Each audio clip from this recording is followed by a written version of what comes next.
Well, greetings and salutations, everybody. Welcome to the best damn movie-related show on the planet Earth, the John Campea Show, coming from right here on my YouTube channel. I'm, of course, your host, John Campea. It's an awesome honor and privilege, as it is every day, to have you, my international friends, gathering around the virtual water cooler with me as we get together to talk about our favorite things in the world. Movies, movie news, a little bit of television here and there, too. A lot of good stuff on TV these days.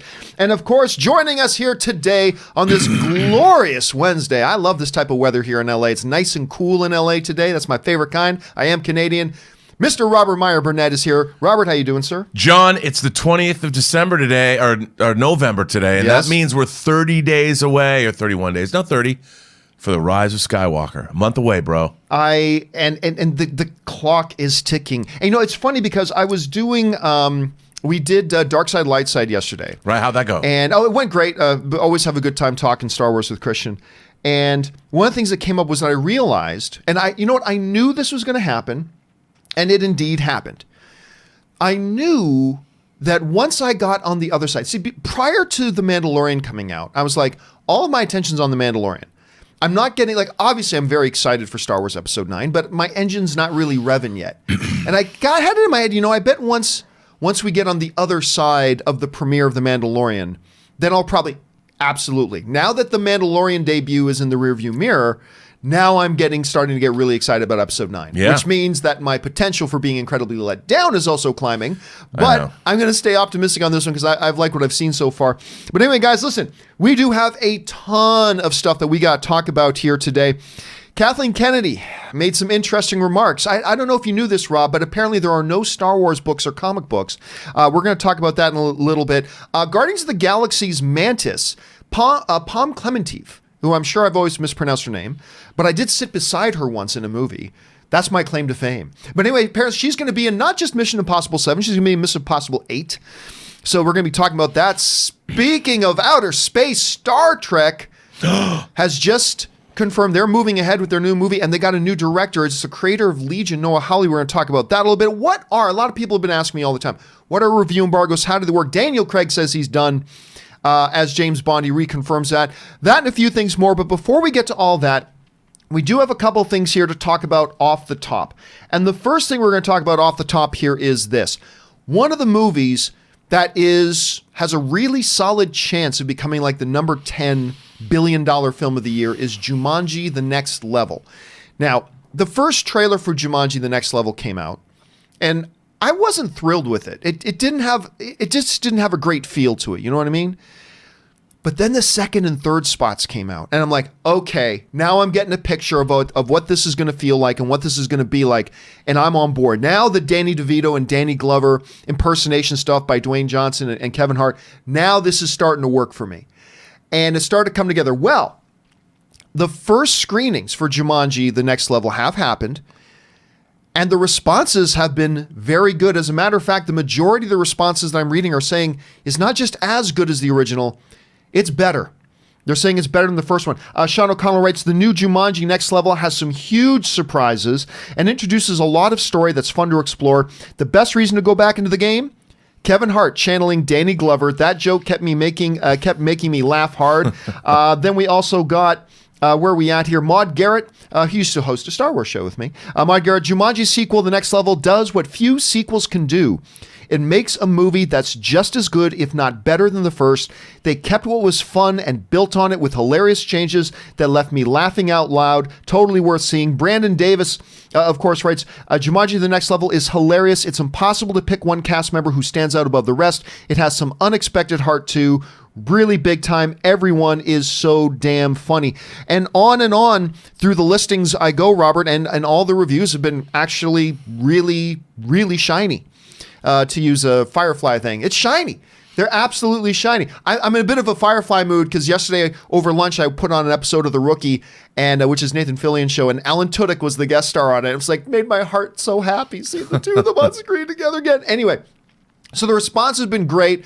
This is good to hear, Rob, because like I said, when the first trailer came out, I wasn't feeling it, but the subsequent trailers have kind of done it for me, and now we're here where we're at. You're seeing these responses, and you've seen the trailers. Are you surprised to hear that this positive, and what does it do to your expectation level? First of all, I had no expectations of this Jumanji reboot, the whole thing.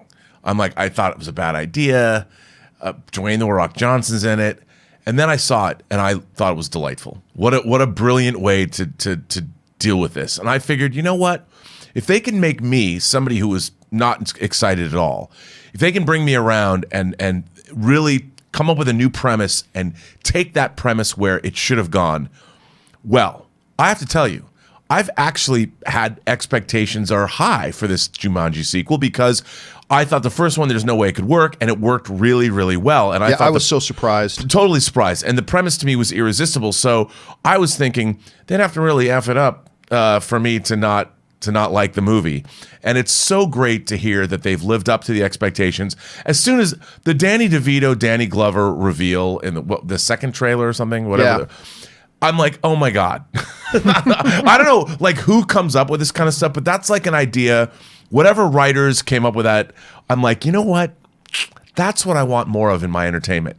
Kind of these off-the-wall ideas that clearly you could tell work. But to hear the idea that Kevin Hart does this impression the whole movie or whatever, that's enough. You had me at hello. I can't wait to see this movie. And I've been surprised by how great I've been thinking that Dwayne Johnson's impersonation of Danny DeVito has been as well. And both of them just so great. And I'm excited to hear this question is, guys, what have you been expecting out of this Jumanji, the next level movie? Are hearing these, first reactions coming out, meeting what you thought it would be? Are they better than you thought it would be? What does it do to your expectation level? Jump down into the comments section below and let us know your thoughts. All right. With that down and out of the way, let's move on to our next off the top topic. And that is this. Rob, I don't know if you knew this, but when the Joker was coming out, Todd Phillips and Joaquin Phoenix repeated ad nauseum one-shot movie. Yes, they did. Well, now, it was two separate things. It's a standalone movie. It is outside of the DCEU. Great. But they're also said one shot, one time only, one time only. I even remember them being on like the Cinematical podcast. I keep saying Cinematical, a Cinema Blend podcast. Cinematical is one of the OG movie websites that is unfortunately no longer around today. But, and them swearing, yep, this is one shot, one time deal only, one time deal only. And then the opening weekend happened. And it made nearly $100 million. And then it crossed worldwide the $300 million mark. And then it crossed the $500 million mark. And then it crossed the $800 million mark. And then just recently, by the scraping of its nails, it crawled over that $1 billion mark. And I think all of us, including me, who's the most ardent, don't make another one. Don't make another one. Even I started to go, they're going to make another one. Yeah. I don't want them to. It's a bad idea, I think. But they're going to make another one. Well, apparently, if you listen to the Hollywood Reporter, it's now official. They're doing another one. The Hollywood Reporter has broken the story that they have decided they're going to make another one. Todd Phillips is going to make another one. They're moving ahead with it. With the language they're using, it is likely that Joaquin Phoenix is going to be returning. You're not going to do another one if Joaquin isn't coming back. I mean, let's just face that. They're not going to do another one if Joaquin isn't coming back. So clearly, he's going to be coming back. It recounts the stories, and you guys can go and read the article in the Hollywood Reporter about Todd Phillips went to them. He actually wanted to do, apparently, according to the report, he went to WB after Joker opened huge with this idea of like all these origin stories he wanted to do, to which Warner Brothers pushed back. But apparently he at least walked out with Joker 2, and according to the report, one other character they might let him take a crack at. Now, the speculation right now is that might be a Lex Luthor, is kind of what they're speculating at, and all that kind of stuff. The big thing, though, here is that it does look like it's a done deal. Joker 2 is coming. And it has not changed my mind that I believe this is a bad idea. I just believe this is a bad idea. And I've articulated before why I think it's a bad idea. Now, the Hollywood Reporter, the article also goes on to point out that this, contrary to some popular beliefs, this is not going to have Batman in it. The Hollywood Reporter article says, hey, Todd Phillips isn't going to be touching Batman moving forward and all this kind of stuff. So that's good. But to me, I always kind of felt like the movie you set up and that you did with this one-shot Joker, once you move past the events at the end of this movie, it's just going to be another comic book movie now. There's nowhere to go now other than just making it another comic book movie. And I love my comic book movies, but there's something so special about Joker that I just kind of want it to stand on its own. Now, hey, at least it's still separate from the DCEU, so I'm still very happy for that. That's great. That's the most important thing to me, that they're keeping it separate from the DCU, and that's great. I just don't think it's a great idea, Rob, for them to move into doing a sequel on this. But as we said before, when we were conceding, yeah, they're probably going to do it. I get it. A movie makes $1 billion on a $60-ish million budget, and it makes $1 billion. I get it. I do. I can't question the wisdom of that. I mean, it's a no-brainer. You kind of have to. And I concede that point. I do. It doesn't mean I have to feel good about it, though. Anyway, Rob, you're hearing about this report coming out of the Hollywood Reporter. What are you thinking? Well, first of all, Warner Brothers, I worked there a long time ago. Yeah. And Warner Brothers had a long association with filmmakers. Clint Eastwood's been there for the better part of 4 decades. Yeah. And so the fact that the studio forges relationships with filmmakers that deliver makes sense to me. Now, even Todd Phillips, the Hangover movies, I know we were talking earlier, I love the first Hangover. The other ones are not so great. But Warner Brothers has a relationship with Todd Phillips. The fact that he delivered, it makes sense to me that they would make this announcement, make this deal. I would assume that Todd Phillips already had an idea for a Joker sequel, even though they said it was a one-off. How can you not? Whenever you're working in the comic book space, you can't not have a sequel idea in the back of your mind. So I bet he has an idea that's actually pretty decent. Now, I don't necessarily think the idea of let's just give him all the DC villains and that's all he's going to do for the rest of his life. I don't necessarily think that's the smartest idea. But if he already had an idea for a villain, whether it's Lex Luthor or whether it's, whomever, Captain Boomerang or Killer Croc, I don't know. I'm sure that I'm sure this is not something that they just are throwing against the wall. I think this is something that's been considered. I think this is something they probably talked about beforehand.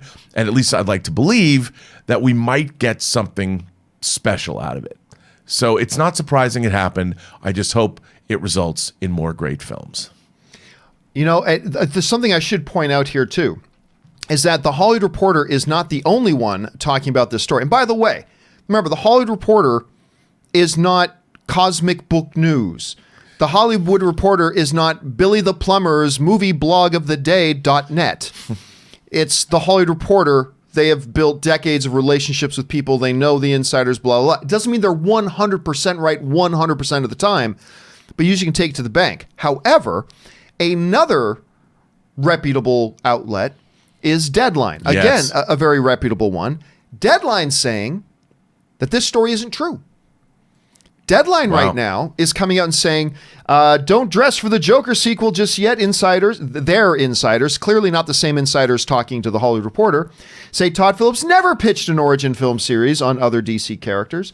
What their article is saying right now is this: the Joker sequel news that hit a trade today, a trade is their competition, the Hollywood Reporter, is great clickbait. That seems that's kind of a Bush League thing for them to say. Yeah. I'm going to call Deadline out on that. You're being a little bitch by putting it like that. And this is by Mike Fleming, yeah, who's a very well-respected Dear Mike Fleming, writer. You're being a little bitch by writing it like that. Just say, we're hearing contradictory information. This is Bush League by this guy to write it like that. But at whatever rate. The Joker sequel news hit a trade today is great clickbait, but multiple inside sources, of course these are his sources, because the Hollywood Reporter is also saying they have inside sources, said that while the sequel to the billion-dollar grossing film is an obvious likely eventuality that makes all the financial sense in the world, at this point there are no deals for a sequel, nor even any negotiations with director Todd Phillips or his co-writer Scott Silver to craft one. So here we have a scenario where we have two really good trades, although unfortunately Mike Fleming is writing like a little bitch. I don't know why he would act so unprofessionally like that and write something like, just say, hey, we're getting different information. Why not say this? This is really, I'm getting off on a side note, but to me this discredits Deadline. I'm not saying it discredits the story, but it makes me look at Deadline in a little bit of a lesser light. I mean, you're both major trades, have a little bit of professional respect. Anyway, just say I'm hearing different information. At any rate, we have Hollywood Reporter saying we do have our sources close to the inside Warner Brothers that have said this. Okay, Deadline is clearly hearing something completely different. Although they even acknowledge that it's an eventuality and an inevitability, something we all had to admit, it's an inevitability that Joker 2 is going to get made. So that's there. I tend to believe, here's the thing. One of the things I have learned, Rob, even by running, I've run some companies that have like 20 people in it, right? Which is tiny. But quite often within an organization that I was running that had like 20, 21, 22 people, certain people would know certain things and other people may not be privy to that information. So it could be very well true, because I don't doubt Deadline and I don't doubt the Hollywood Reporter. It could very well be true that Hollywood Reporter does indeed have sources inside Warner Brothers that are knowledgeable about this, that have said, yes, we do know that this is happening. And it's very likely that Deadline has their sources inside Warner Brothers that may not be privy to it yet. Or maybe the Hollywood Reporter is right and Deadline is just plain wrong. Or maybe Deadline is right and the Hollywood Reporter is just plain wrong. It's semantics at this point, because we all know they're going to do another one. I mean, once this thing crossed $1 billion, I still don't think they should. It's going to make money. I just think it's an unfortunate thing. I just think philosophically it's going to do. So I don't know, Rob, you're hearing this. What do you make of it? Well, it smacks to me of a negotiating tactic. Like, you know, the problem with all of Hollywood news is it's almost like a game of telephone.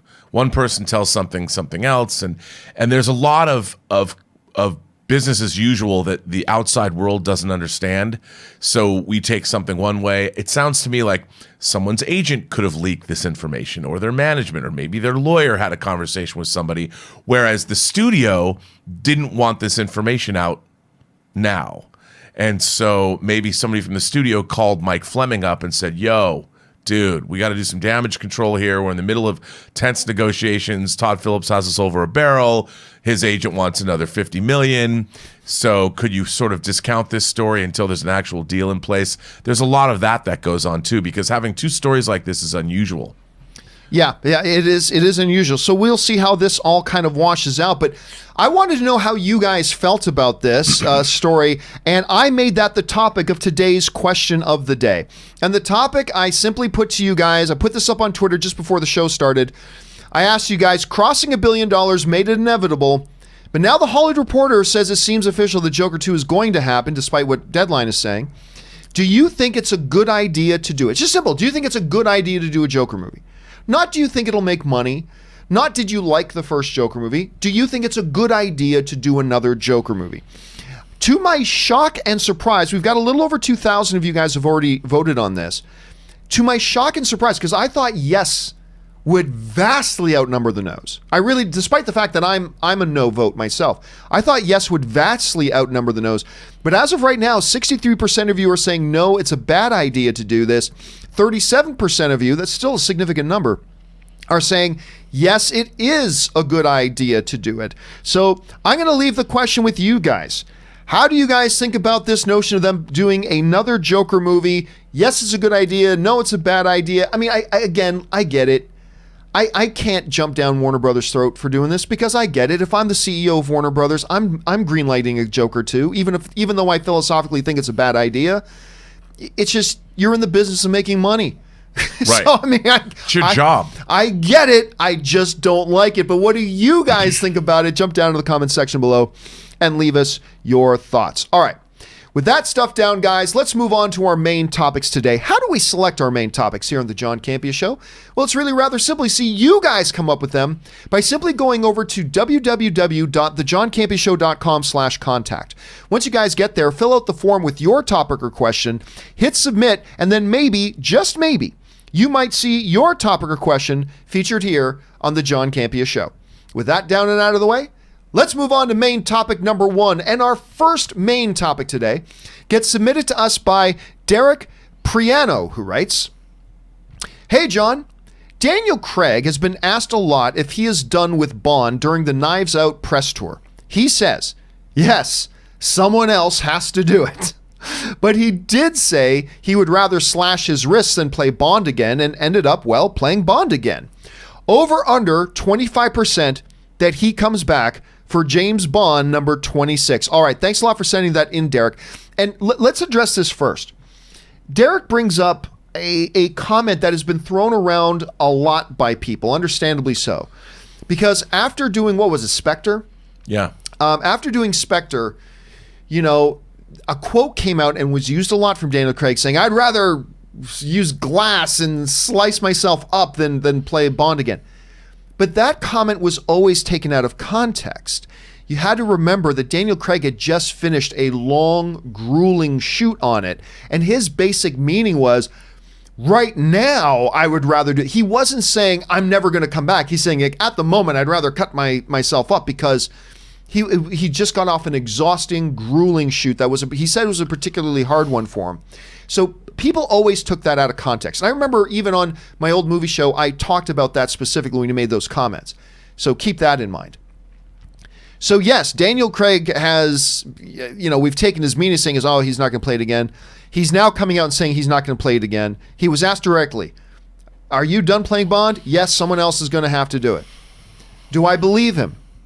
Absolutely I do. Absolutely I do. Daniel Craig has done a wonderful job, in my opinion, playing James Bond. I'm not saying they've been the greatest Bond movies of all time, although a couple of them are absolutely fantastic. But as far as what's in his control to play a great James Bond, he's done it. I thought for a long time it would be impossible for any actor to come along and replace the first picture in my head as I think of James Bond to not be Sean Connery or to not be Roger Moore. I liked Pierce Brosnan as Bond very much, but his face never replaced Sean Connery or Roger Moore. You know what I'm saying? Like, I really liked him as James Bond, but it was still, when I thought of Bond, I either see Roger Moore or Sean Connery's face.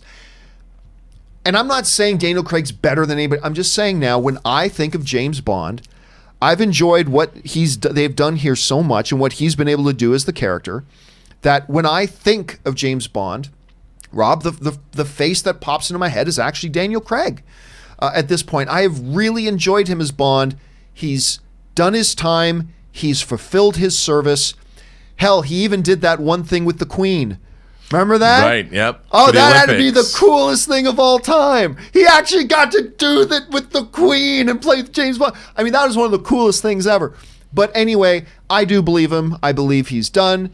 It's time to pass the baton. I'm really looking forward to this new one, but it is time to move on, and I do believe we are going to get a new James Bond at 26.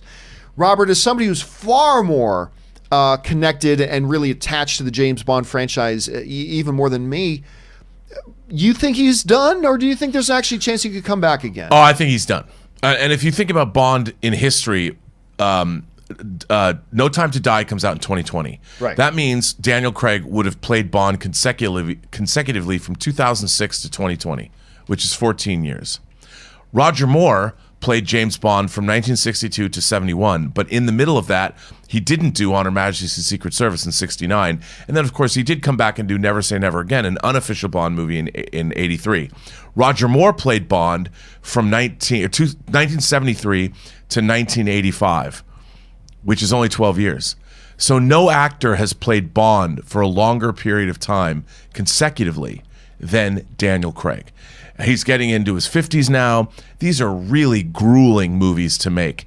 And of all the Bonds, he gets in the best shape. So I can only imagine that the kind of physical training that he goes through, like our superhero characters, it takes its toll. You know, Ben Affleck said, he's said a lot, he doesn't like the training that was required to get into bat shape. And I can only imagine that Daniel Craig, you know, when he hits 52, 53, 54, come on, man. It's like Hugh Jackman. Well, that's one of the main reasons Hugh Jackman said. He says, I'm not tired, play Logan. I'm done with the 5 a.m. workouts. Right. I mean, paid my dues. And the thing is, it's not just a workout for a couple of days. I mean, this is a regimen you have to follow for months at a time to get into shooting shape. And during the whole time of production, you have to keep that up as well while you're doing grueling 12-hour production days. And you don't get to eat what you want to eat. No, and for a guy like Daniel Craig, which is already, you know, it's not like he's walking into rooms. He's doing a lot of his own stunts. He's really out there on the front lines. It's grueling, and these Bond films take a long time to shoot. So, I mean, that we got 5 films out of him I think is pretty exciting. And but I do think he's done. It doesn't matter how much money they back up to him. It's going to be like, I can't physically do this. And I think most people are feeling like, you've done your service, Mr. Right. Craig, and I think everybody knows. But it is time. You point out he's played Bond pretty much longer than anybody else. It's time to introduce a new Bond, and I think that's great for Daniel Craig. I think it's good for the franchise. Question is, guys, maybe you don't buy it. Maybe you are one of the people who actually think, no, you know what? I think he's going to come back for another one. What do you guys think? Jump down to the comment section below and leave us your thoughts. All right. With that down, let's move on to our second main topic today. And our second main topic today gets submitted to us by Frankie, who writes, I'm a layman when it comes to cinema. That being said, can you explain and elaborate on how an embargo on reviews works? Why studios have them, and does the timing of lifting embargoes show what a studio feels about their project? Thanks, and may the force be with you. All right, thanks a lot for sending that in, Frankie. And you know what? It is fun. I've addressed this a couple of times over the years, but I forget that it's easily on a weekly basis that the whole concept of review embargoes come up, that we got to talk about. There's an embargo on this, the embargo hasn't left on that, blah, blah, blah. And there's a lot of people who just, okay, I got a basic idea, but what is an embargo and what does it mean? The basics of an embargo, particularly when it comes to movies, and this is true in some other industries as well, but we're talking about movies right now, is basically this. A studio invites you or me to go to see an early screening of a particular movie. Because traditionally, movie critics used to be just writers for newspapers and things like that. And it takes time for you to gather your thoughts, write out a good articulate article. It's not like today with effing morons like me who just get on, this is my quick 30-second review coming down to the theater. I loved it. Like morons like me. Film critiquing was an art. And there are still film critics today who do it as an art. And that's why I also will then review a film the next day on the John Campea Show, go more elaborate into it. But it would take time. And so what the studios would do is like, we are going to allow you, the press, to come and see this movie early. And we're going to show it to you 2 weeks, 3 weeks, whatever early. However, in exchange for coming out to this screening, it used to have to sign a contract. They don't make you sign contracts anymore. But you have to agree that you will not release a review until at least this date. Because, we have, and the reason studios do that is because they have marketing strategies. And believe me, these work. They sometimes do them badly, but for the most part, these are effective things. They have marketing strategies, and they know when they want the reviews to release, the timing of it. They don't want the reviews too early because then it loses some of its momentum by the time the movie comes out. Or sometimes the studio is worried about what their reviews are going to be, and they'll hold them off to the last second. Those are usually red flags. So the basic premise of it is this. You get to come see the movie early, but in exchange, you agree that you're not going to release your reviews until X date. Now, in recent years, a second thing has come up called social media embargoes. Because now there's two separate things. Now there's your full review embargo, but Disney, for instance, you could go to a Disney screening and they'll say, okay, you cannot release your review of this movie until December 4th, but you are free to give a quick reaction online as of tomorrow. Again, this just plays into their marketing strategy of create some buzz right now, and then create more buzz 1 week later. So hit the market with buzz with these critics' social media reactions, and then hopefully if it's good. Warner Brothers has used these, Paramount has used these, Sony's have used these, Disney's have used this, all this kind of stuff. Now, what are the repercussions if you are a film critic and you break embargo? Because it's happened. Because there is still this pathetic thing, I got to be the first one to have my review out. I got to be the first. So there are some people that do that. And listen, I've accidentally broken embargo. I remember this one time I thought, oh my God, I thought the day was today and the day was the next day. And I got called by the studio, I think it was Sony at the time, that gave me a well-deserved tongue lashing. And all I could do was humbly apologize because it was a dick move. I broke embargo and I didn't mean to, and it was stupid of me, and I corrected the mistake. Never let it happen again. But what's the repercussions? Will the police show up at my door if I break embargo and take me away to movie jail? No. But you can better believe, Rob, That if you are, there's a relationship of trust. And if I break that trust, like we let you come to see this movie early so you could be prepared to drop your review when our embargo lifts. But you broke that embargo, so it's simple. We're not going to invite you to these things anymore. We are not going to give you the privilege of getting to see them early so you can have your reviews ready in a timely manner. You're just going to have to go with everybody else, which is when I normally go anyway for most movies, but still, it's a thing of trust. So that's basically the idea of embargoes. The studios want to be strategic about when reviews lift. If their movies are terrible, they want to hold off the review embargoes as late as possible, but it's all a part of their marketing strategy. And again, giving the press the opportunity to see it, so they can write pieces about what their thoughts on a movie are prior to it releasing, but at the right coordinated time so it works with the studio's marketing. That's the basic idea, good or bad, of embargoes. Rob, have you ever had to have an experience with a review embargo for yourself or anything like that? Well, yes. I mean, I've been bound by review embargoes, especially because, I think one of the things that people don't understand is if you're living in LA or any of the major media markets, it's your job to review movies. I mean, like, it's a paid job. Even though John has a YouTube channel, you're a professional, and you need your relationships with people. You need to be able to go see these movies to do your job. And frequently, if you work for certain outlets, you're paid. You're an employee, so it's your livelihood. And a lot of people don't get that. And while the studios don't tell you what to write, you have to abide by, they're like any other business that's releasing a product.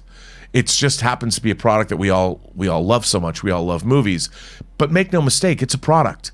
And these companies have spent hundreds of millions of dollars on marketing and making these movies. And while movies seems fun and covering movies is great, and we love talking about movies, these companies take it very, very seriously. And it is a privilege to be invited to come see these movies. And we then can monetize that by reviewing things. And so it's a relationship that you're having with a company, with a business, and you're helping their business. They don't tell you what to write. And if you hate their movie, they'll never tell you, well, you can't write. If you write this movie sucks, you're never going to come to another one of our reviews. They don't do that. But you do have to abide and at least respect the fact that these major studios have a huge investment in these movies. So it is, like you said, there is quid pro quo. There's a way that all works, and it's part of being a professional. And I think it's a pretty good system. It is the honor system, but like you said, studios will call you. But for the most part, people respect it because that's how the business works. Hopefully, guys, you found that for those of you who were a little bit questioning on what embargoes are and what they are not, I hope that cleared it up a little bit. If you have any other questions, jump down to the comment section below and let me know. All right.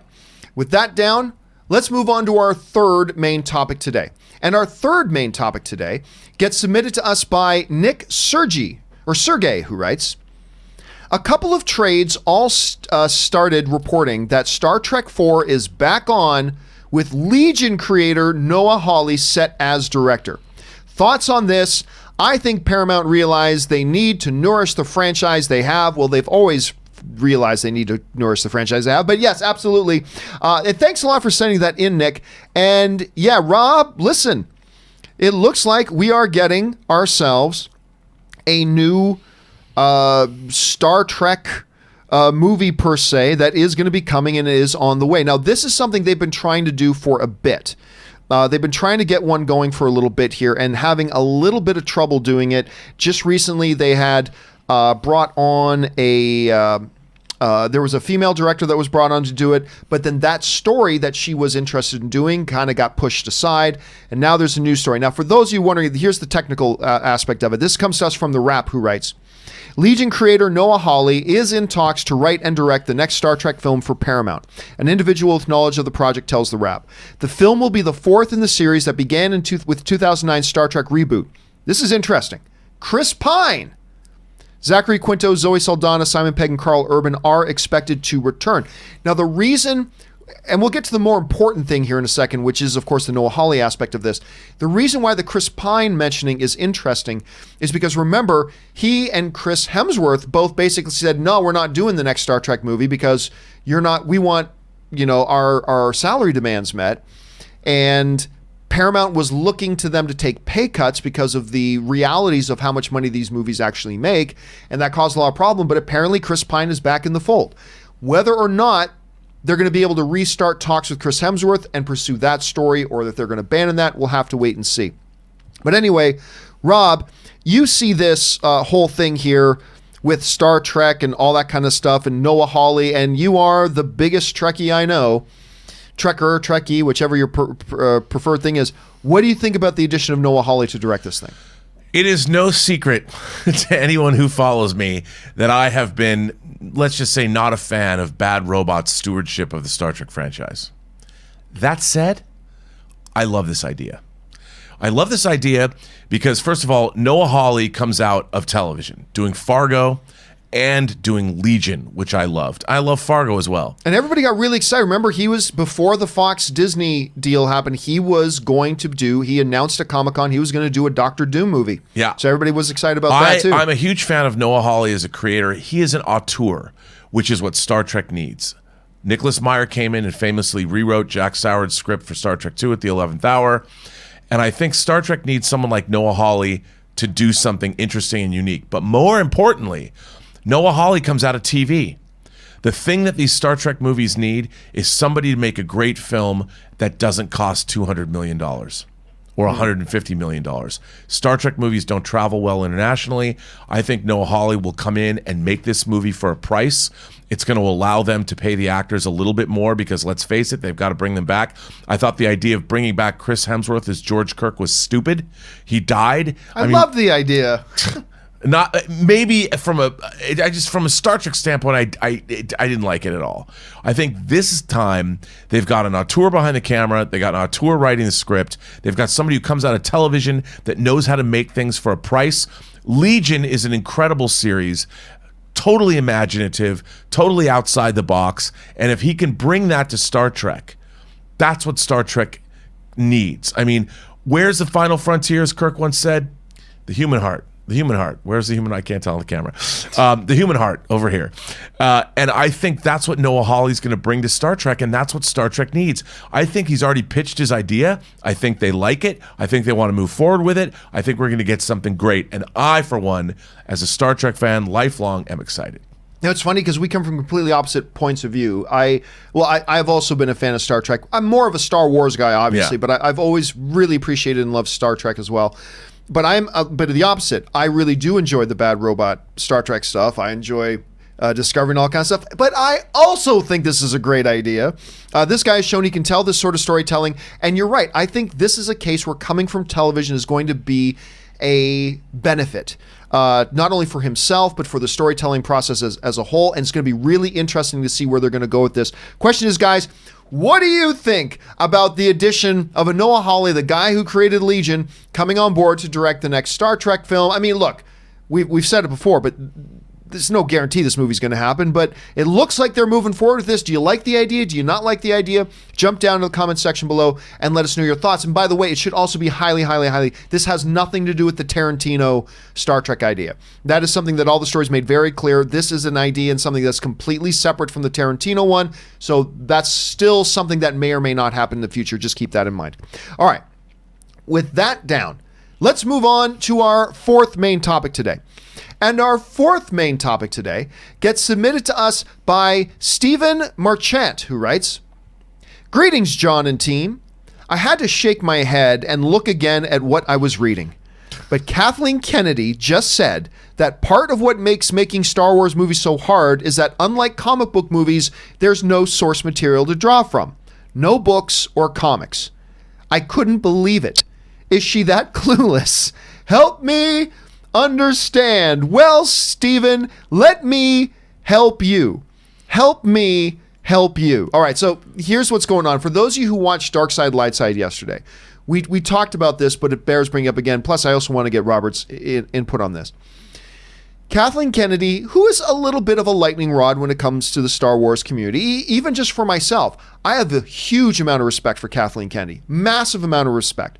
George Lucas, having worked with her for decades, handpicked her to run Star Wars and all that kind of stuff. And I have liked a lot of stuff, but I've also been very critical of her inability to do the most important part of her job, which is to properly identify, properly vet, and make sure she is 100% on the same page with the filmmakers who are going to be making the movies.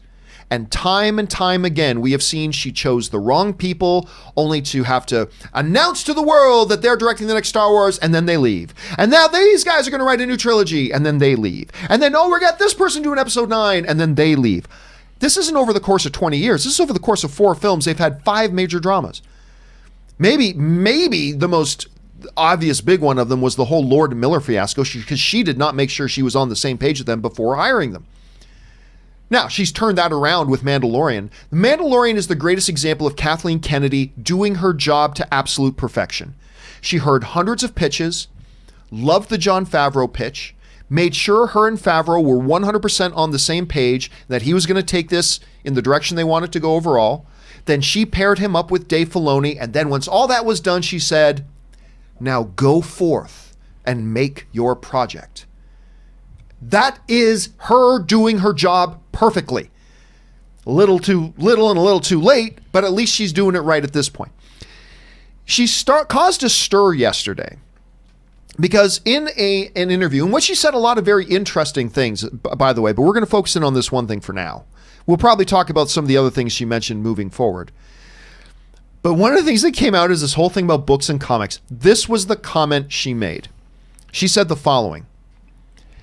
When she was asked if, cracking episode 9 was a particularly tough nut to crack, she responded, every one of these movies is a particularly hard nut to crack. There's no source material. We don't have comic books. We don't have 800-page novels.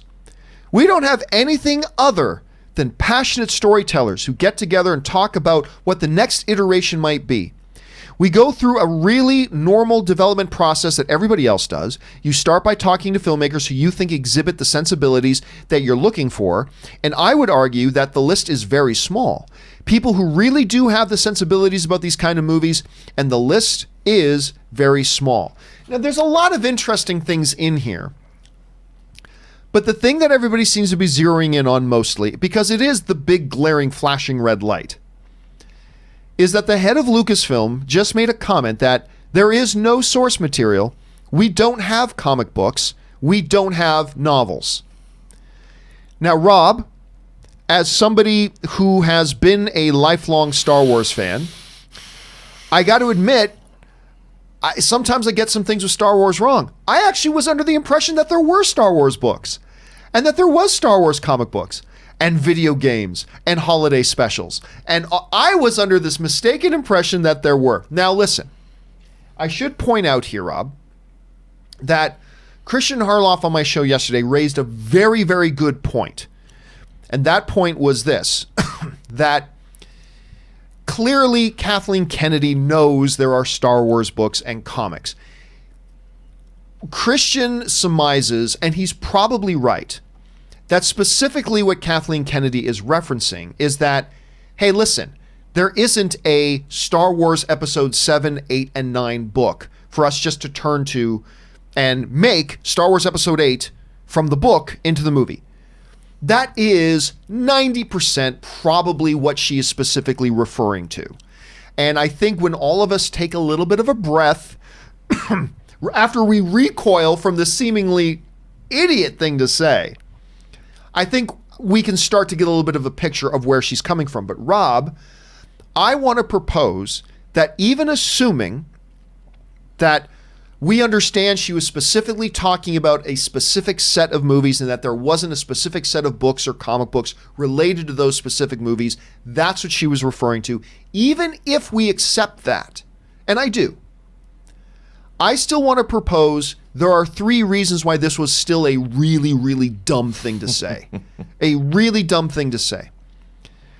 And I'm going to start out by saying this. Number 1, it just looks bad.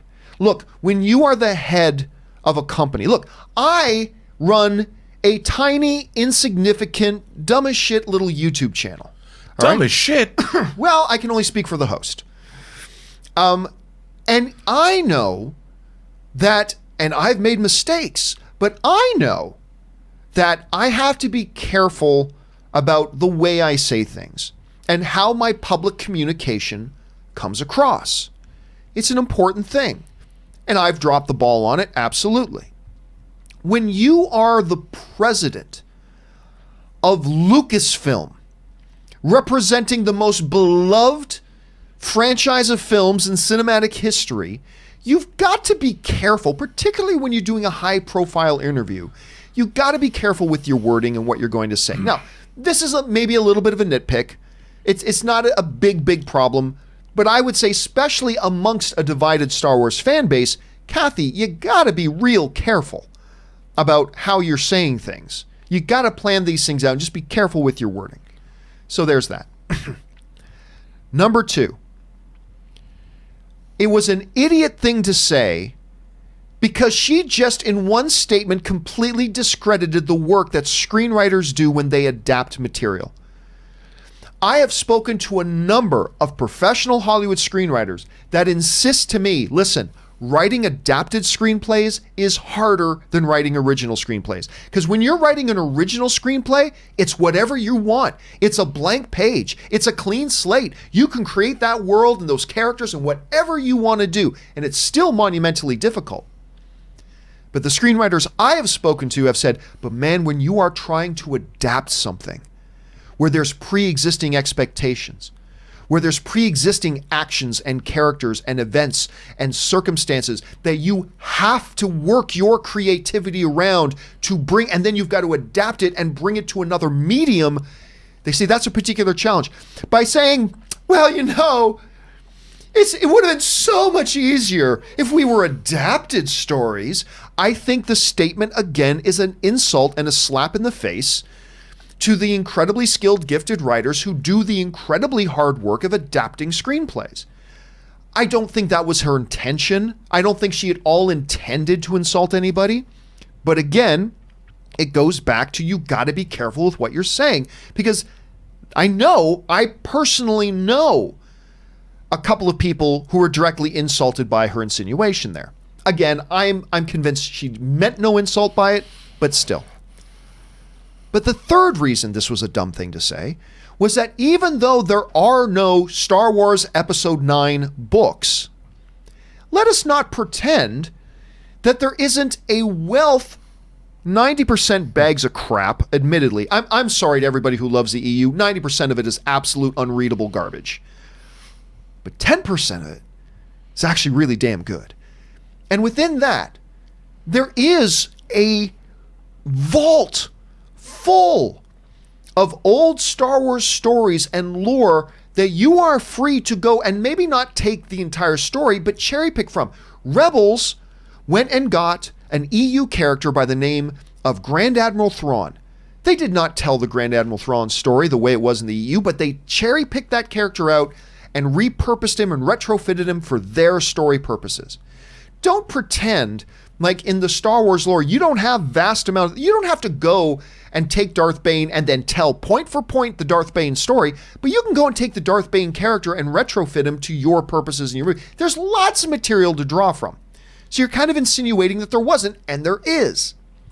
So number one, which is a bit of a nitpick, you just got to be more careful when you're the head of the company about how you communicate things.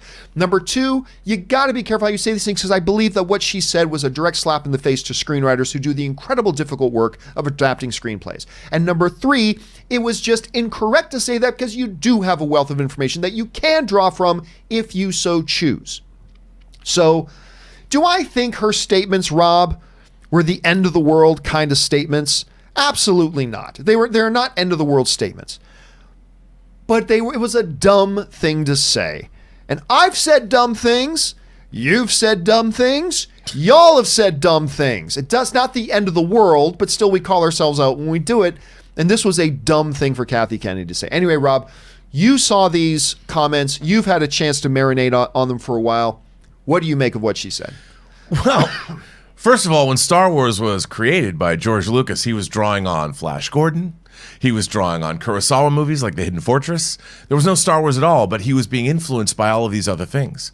I mean, there's a lot of film history. There's Shakespeare. There's the world that you can go and draw from, just like Lucas did originally. But what really bothers me, and I've been talking about this for years, the problem that Hollywood has is these big franchise properties, Star Wars, Star Trek, Alien, Predator. It has inspired novelists to write novels, comic book writers and artists to create comic books, and they've told some wonderful stories. I've often maintained the first Dark Horse comic of Alien versus Predator would have made an incredible film. But there is a prejudice in Hollywood. All of these things are considered marketing materials that are derivative of what the original things are. Movies and television are the pinnacle. If somebody writes a tie-in novel, that's considered fluff. It's considered marketing. Nobody gives it the time of day. And it's frustrating for me because as a longtime Star Trek fan, Star Trek has hundreds and hundreds and hundreds, way more novels than there are Star Wars novels. And they've been published for a long time. And there's a lot of great stuff. All of them are discounted. When they hire, imagine, you're a screenwriter, you're making millions of dollars like J.J. Abrams was. Do you think J.J. Abrams is going to delve in to comic books or novels or video games for story ideas? That's not what they paid him for. They paid him for his genius to come in and write with Lawrence Kasdan, who co-wrote The Empire Strikes Back from Lee Brackett's script, or to come in and, wrote Raiders of the Lost Ark. These people are not going to be like, let's go consult like the Dark Horse run or the Marvel run of Star Wars comics. Let's put the Hoojibs in Star Wars. They're not going to do that, as much as I think the Hoojibs could be cool. And I think that's the problem, is that when people are working at the level that they're working at, they don't even think, they're like, I'm not going to go look into the EU novels. Who cares about the Knights of the Old Republic? So the Outrider appeared in Shadows of the Empire. We're not going to go put that in a movie. Well, the thing about these franchises is they really should, because these kernels of stories are thought about and ruminated over by the authors of these comics and these novels, and because they love the properties. That's why they're doing it in the first place. Nobody grows up to become, I want to be a Star Wars novelist. No, they become a Star Wars novelist because they loved Star Wars and they've thought about it for their whole lives. I mean, heck, man, I paged through Steve Sansweet's. I've got hardcover volumes of his Star Wars encyclopedia, and I just, for fun, page through, and I think, wouldn't it be cool if they told the story about blah, blah, blah? I mean, that's why the Clone Wars show, look at the Clone Wars. The Clone Wars, as it went along, has some great Star Wars stories, a great increasing the lore. I mean, if you're going to work on Star Wars, it's about time you become knowledgeable about all this stuff. The fan base is, and they're wondering, this was a great story. Like you said, a lot of it isn't. Yeah, but remember, though, Clone Wars is canon. Clone Wars is not right. No, EU. I know, Yeah. but I'm sure the filmmakers, it's not like somebody's going back there and tracking. The first thing somebody should do when they're hired, if they don't know what to write, I mean, with Star Wars, it's like, oh my God, you have a smorgasbord of ideas that you can take from. But you know what? Even in Rebels, they did not credit Timothy Zahn for creating Grand Admiral Thrawn. It's not like they went back and gave him some cheddar, like, hey man, because Lucasfilm owns it. But he did write 3 more novels. He did write 3, and he's got more coming out. Yeah. And even Sideshow made a Thrawn, not a hot toy, but a figure. And it's pretty cool. And it's worked before, and they just don't think about it. Kathleen Kennedy's like, oh yes, let me read my EU paperbacks that I've read all of. But she doesn't know. But to be fair, do you know where Kathleen Kennedy got that from? George Lucas. Who completely dismissed all of the EU. Of course. Dave Filoni, let's keep that in mind too. Yes. Dave Filoni famously tells the story about how like George counts none of the EU. Right. He had no respect for the EU whatsoever. So let's not. So if you want to point a finger at Kathleen Kennedy for saying, and I've done this too, and for the fact that she has no respect for the EU or stuff like that, you know where she got it from? She got it from George. And by the way, I don't think George Lucas should be pilloried for that. Star Wars is his. Right. And what's in his mind or whatever is not, when fans take over something, and I think a lot of people like George Lucas that weren't ensconced in fandom growing up, a lot of people they don't understand. I work with William Shatner, and I can tell you, even now, he's met with fans, he goes to conventions. In his mind, he still doesn't understand or doesn't quite grasp, why have people spent so many hours, so many years and decades of their lives ruminating over Star Trek episodes? He's like, I ride horses, I'm a sportsman, I travel the world. He doesn't, and a lot of people, George Lucas doesn't either. He's like, this is a thing I do as a job, but I don't know why you would spend time after you see the movie and you've watched it. Why would you want to then go home and recreate or write novels about all these things? I mean, that's crazy talk. So question here is, guys, again, I don't think this is a make or break thing. I don't think this is the end of the world. I just thought it was a dumb thing to say. And I don't know if it's a reflection of a larger issue. Maybe it is, maybe it isn't. I'm not sure. But question is, guys, How do you guys feel about all that? Jump down to the comment section below and leave me your thoughts. I'm going to pull a little bit of a Jimmy Kimmel to Matt Damon right now. We were scheduled to talk about Palm Clementif appearing in the upcoming Mission Impossible 7 and 8, and we were all set to do so. However, we are running long. So I don't want us to run too long. So what we are going to do now, we're going to cut that story out. Sorry, Palm. You're amazing, but sorry. And we're going to move on to the live questions that you guys have been sending in. Now, just before we do that, as we do every day, we're now going to take just a short little intermission. We're going to give ourselves a chance to rest the vocal cords, stretch our legs, refill our drinks. So if you guys will hang tight with us for just 4 minutes, we will be right back. Hang in there, and we will get to the live questions. We'll see you momentarily.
right, and we are back. Thank you guys for your patience as we took a little bit of a break there. All right, with that down, guys, let's now start talking about all the things you want to talk about. Let's move over and start taking your live questions. And we're going to get things started on the live questions with Joshua Levesque, who writes, "Hey, John, love the shot of Ray leaping to the Falcon in the new TV spot. Also, I know you're from Canada, and I grew up in Maine. Have you been? I have been to Maine, a lovely country out there, as a matter of fact.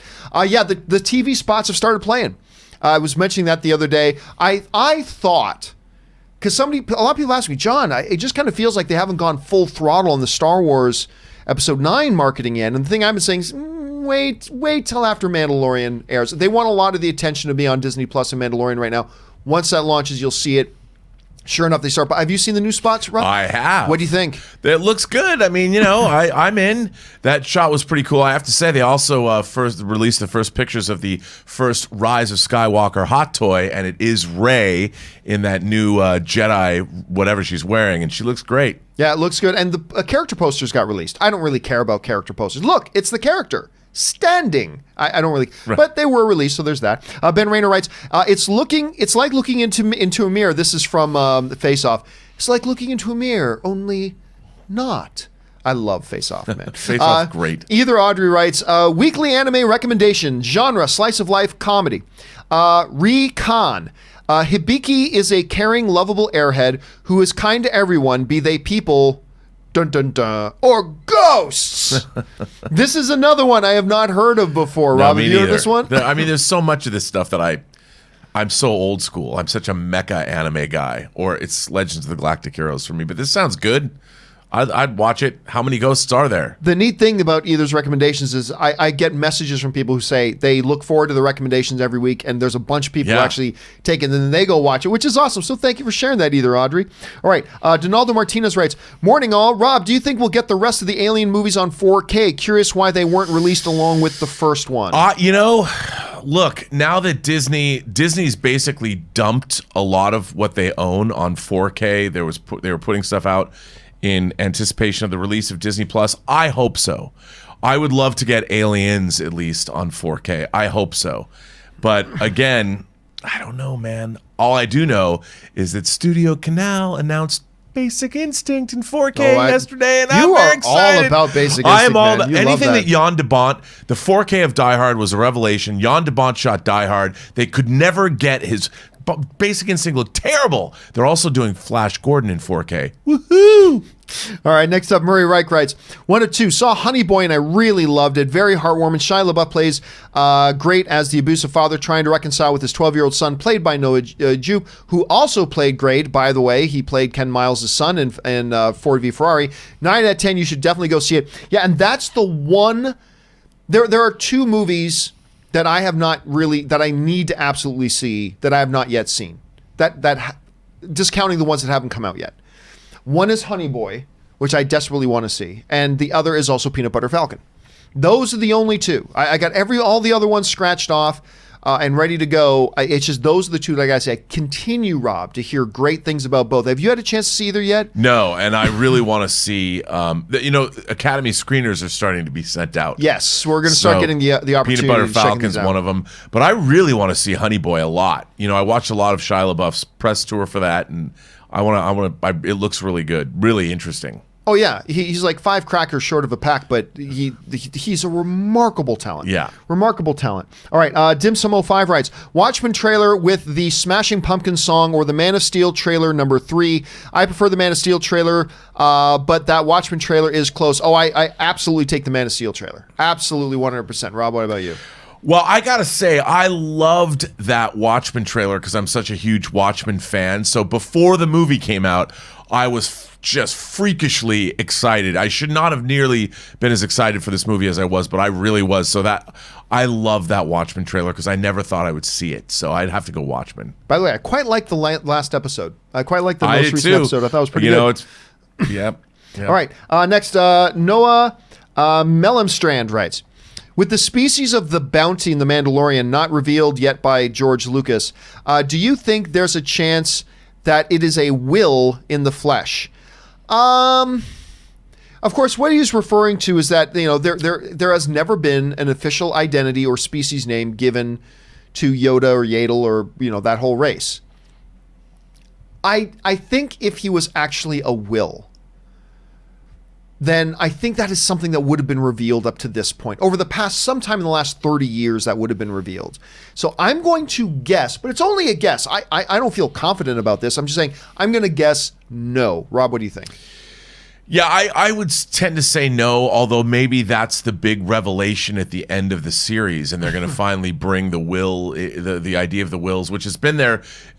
Star Wars fans know the Journal of the Wills has been something talked about way back to when Star Wars first came out. It was all part of the original title, the first draft of this whole thing. Absolutely. Yep. So I think it would be kind of a cool revelation. Luke Starkiller and the Journal of the Wills. Journal of the Wills, but I don't know if although I do like that idea. All right, next up, One Flock writes, "Hey, John, what are your thoughts on COPA and the fines it's threatening YouTubers? The guidelines are so unclear. Asking because you're my favorite YouTuber." Well, thank you so much for that, One Flock. Listen, I don't want to get into it too much because that's not our area of expertise here. I honestly think a lot of people, is it concerning? Yes. I also think some people are panicking out of proportion about it. Because listen, we have seen this happen a number of times with YouTube. Such and such change is coming to YouTube. Inevitably, everybody freaking out and claiming that the sky is falling. And then, of course, nothing really happens. For those of you who don't know what COPA is, and I'll just touch on this very, very quickly. Basically this, COPA is the Child Online Privacy Protection Act. It's a law that has been around for decades, actually. And basically it says you can't target kids. That's the basic gist of it. Now, and kids they consider individuals under 13 years of age. YouTube for a long time has said YouTube is not targeted at kids. YouTube is targeted at kids 15 and over. However, a couple years ago, a class action lawsuit was brought against YouTube by child protection advocacy groups who were showing that, oh no, YouTube is there's a huge targeting kids industry on YouTube. Including the use of cookies that gathers children's information and uses that information to target ads specifically for children and all that kind of stuff, something that is against the rules of COPA and the law there within. YouTube got sued. They settled for, I believe it's in excess of $100 million they had to fine. It's like $170 million or something. Is it $170 million? So on top of all that, so YouTube had to agree to some compromises. Starting January 1st, and for those of you who are YouTube creators, I know every day when I start a live stream, I have to answer a question on YouTube that says, is this show targeted or for kids? And every day I have to click no. Kids could watch my show, but this is clearly not a kid's show. And if you are under 13 years old, fuck you, kid, get out of here. No, I'm just establishing that this is a show mainly targeted at legal adults, but at any rate.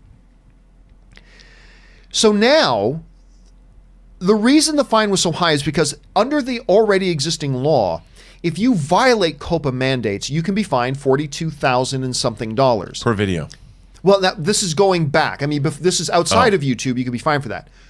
YouTube was found guilty, so they were going to be fined $42,000 for every single instance that the government could find on YouTube that violated the COPA Act. This, of course, would have bankrupted YouTube, so they settled and said, we're going to fix the problem.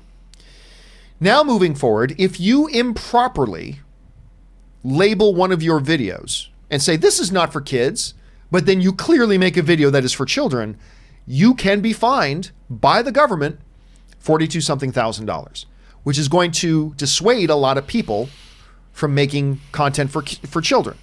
And if you do make a video that's for kids and you list it as, yes, this video is for kids, you're still allowed to make the video, but you're not going to make any money off that video, which is fine for most people just making videos for fun. But for the 1%ers who actually use YouTube to make a living, that could become an issue. In the midst of all that, and I'm taking way more time on this than we should, but in the midst of all that, there are a lot of videos being made on YouTube right now about how basically the sky is falling. I actually don't think it's going to be the doomsday scenario that a lot of other people do. Now, granted, this doesn't really affect me. I do not make videos for kids. There is nothing about, you look, I got the Reed Richards gray in my hair here, Rob's got the Arnold Schwarzenegger beard happening there. We are clearly not here making content for children. I'm sure there are some children who watch it, but this is clearly not content for children. Children at heart, John. Children at heart, Rob. Children at heart. Children at heart. But so I am not as invested in the issue. So I have to admit that I'm not as invested in the issue. So maybe it'll be a big deal, but I really don't see this being something that affects me at all. I don't have children in my video. I do not try to sell things to videos. All the little checkpoints that YouTube put out about what could be construed as being children for video do not encompass or talk about my stuff at all. So it doesn't affect me, so I don't worry about it too much. But I honestly don't think it's going to be that big of a deal. And by the way, there have been problems in the past on YouTube about people making some despicable stuff and doing some despicable things while purposefully targeting children with their video content, and that has got to stop. So will this be all that bad? I don't know. I'm suspecting not, but we'll have to see. Rob, do you got any kind of thought on that? The only thing I want to follow up quickly, there are some channels I really love, like Justin's Collection. He's a collector, and Analog Toys, which are toy channels. One reviews hot toys, one reviews vintage toys. Great YouTube channels.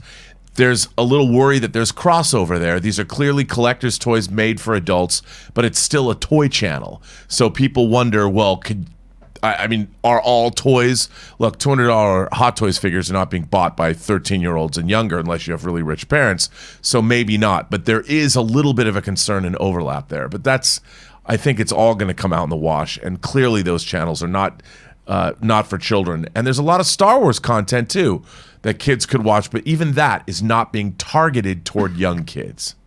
Yeah, so it's going to be see how all this is actually adjudicated and how it all actually plays out. Anyway, thanks a lot for the question.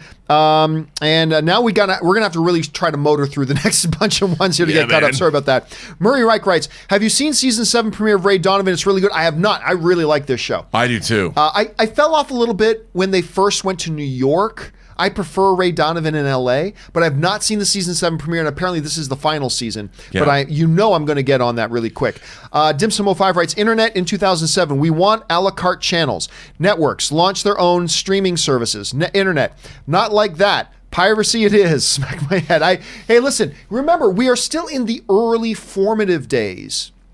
We are in the early form. A lot of people think, internet's been around forever. We are still in the early formative days of this whole transition from traditional cable model to whatever it is becoming. So expect a lot of things to change over the next couple of years.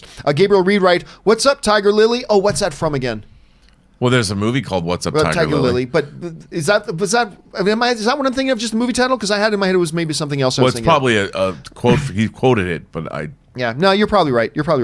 Gabriel Reed writes, "Let's all be honest here. Mystery Men is an extremely underrated movie, comic book movie. So it's so much fun and understands what it is. It still holds up." Gabriel, you are preaching the gospel of truth, my friend. Hallelujah and amen. I love Mystery Men with a deep and abiding passion. And it was a movie, Rob, that was so ahead of its time. It was way ahead of its... That looks like a movie and feels like a movie content-wise that would be made today in today's environment. But it was made so far ahead of its time, and it makes me want to have a kid just so I can be Pencilhead, and so I can have son of Pencilhead, and that he and I together, of course, you know what I'm going to say, can erase crime. So I love that too, Gabriel. Absolutely. All right. Next up, Faye Haberfeld writes, "Thoughts on The Power of One with Morgan Freeman. I think it's sensational. No idea why it has a 39% on Rotten Tomatoes. Such a beautiful and moving story." Now, I'm thinking of the one from is that the one I'm thinking about from the mid-90s? Yeah, I think so, yeah. Let me, because if it is, I'll be honest with you, it wasn't one of my favorites. So I'll say The Power of One, IMDb. Yeah, it was early 90s, 1992. Who was the dude that was in it? I don't think I'm thinking of the right movie. Are you thinking of the one with Jet Li? No, which, by the way, the visual effects company I worked at did some of the special effects in that. Just so you know, I don't know that I've got the right movie, to be honest with you. Anyway, if it's the movie I'm thinking of, which it may not be, then I actually didn't like it all that much. It's been a long time since I've watched it. But it's one of those movies I saw once and don't. If I remember correctly, it's not one I. But hey, that's why the art of film is beautiful, man. Because just because it didn't work for me, it still works for some other people. Film Boss writes, "I saw Irishman in an Australian theater. Interestingly, the film print I saw stated in its stated in its opening credits, not The Irishman, but I heard you paint houses. Well, that's the name of the book that it's based on, right? So The Irishman is actually based on a novel I heard, which I never did read. You're the book reader in the room, Robin. I've never read that book, but I know about it, and there's even controversy as to how true it is.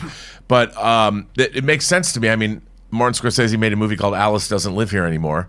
So I heard you paint houses. I love that title. I do too. I'm sure that was code word for the time that you kill people for money. Right. I heard you paint houses, but anyway, that's what it's all based just like on. Blue Harvest is terror beyond imagining. There you go. James Germain writes, "Hey John, previously on Arrow, Maya Queen, I don't know if I can be the hero my father was, me, cause you suck." I hate Oliver's stupid kids, which has just been, you know what? And I might even be 2 episodes behind now.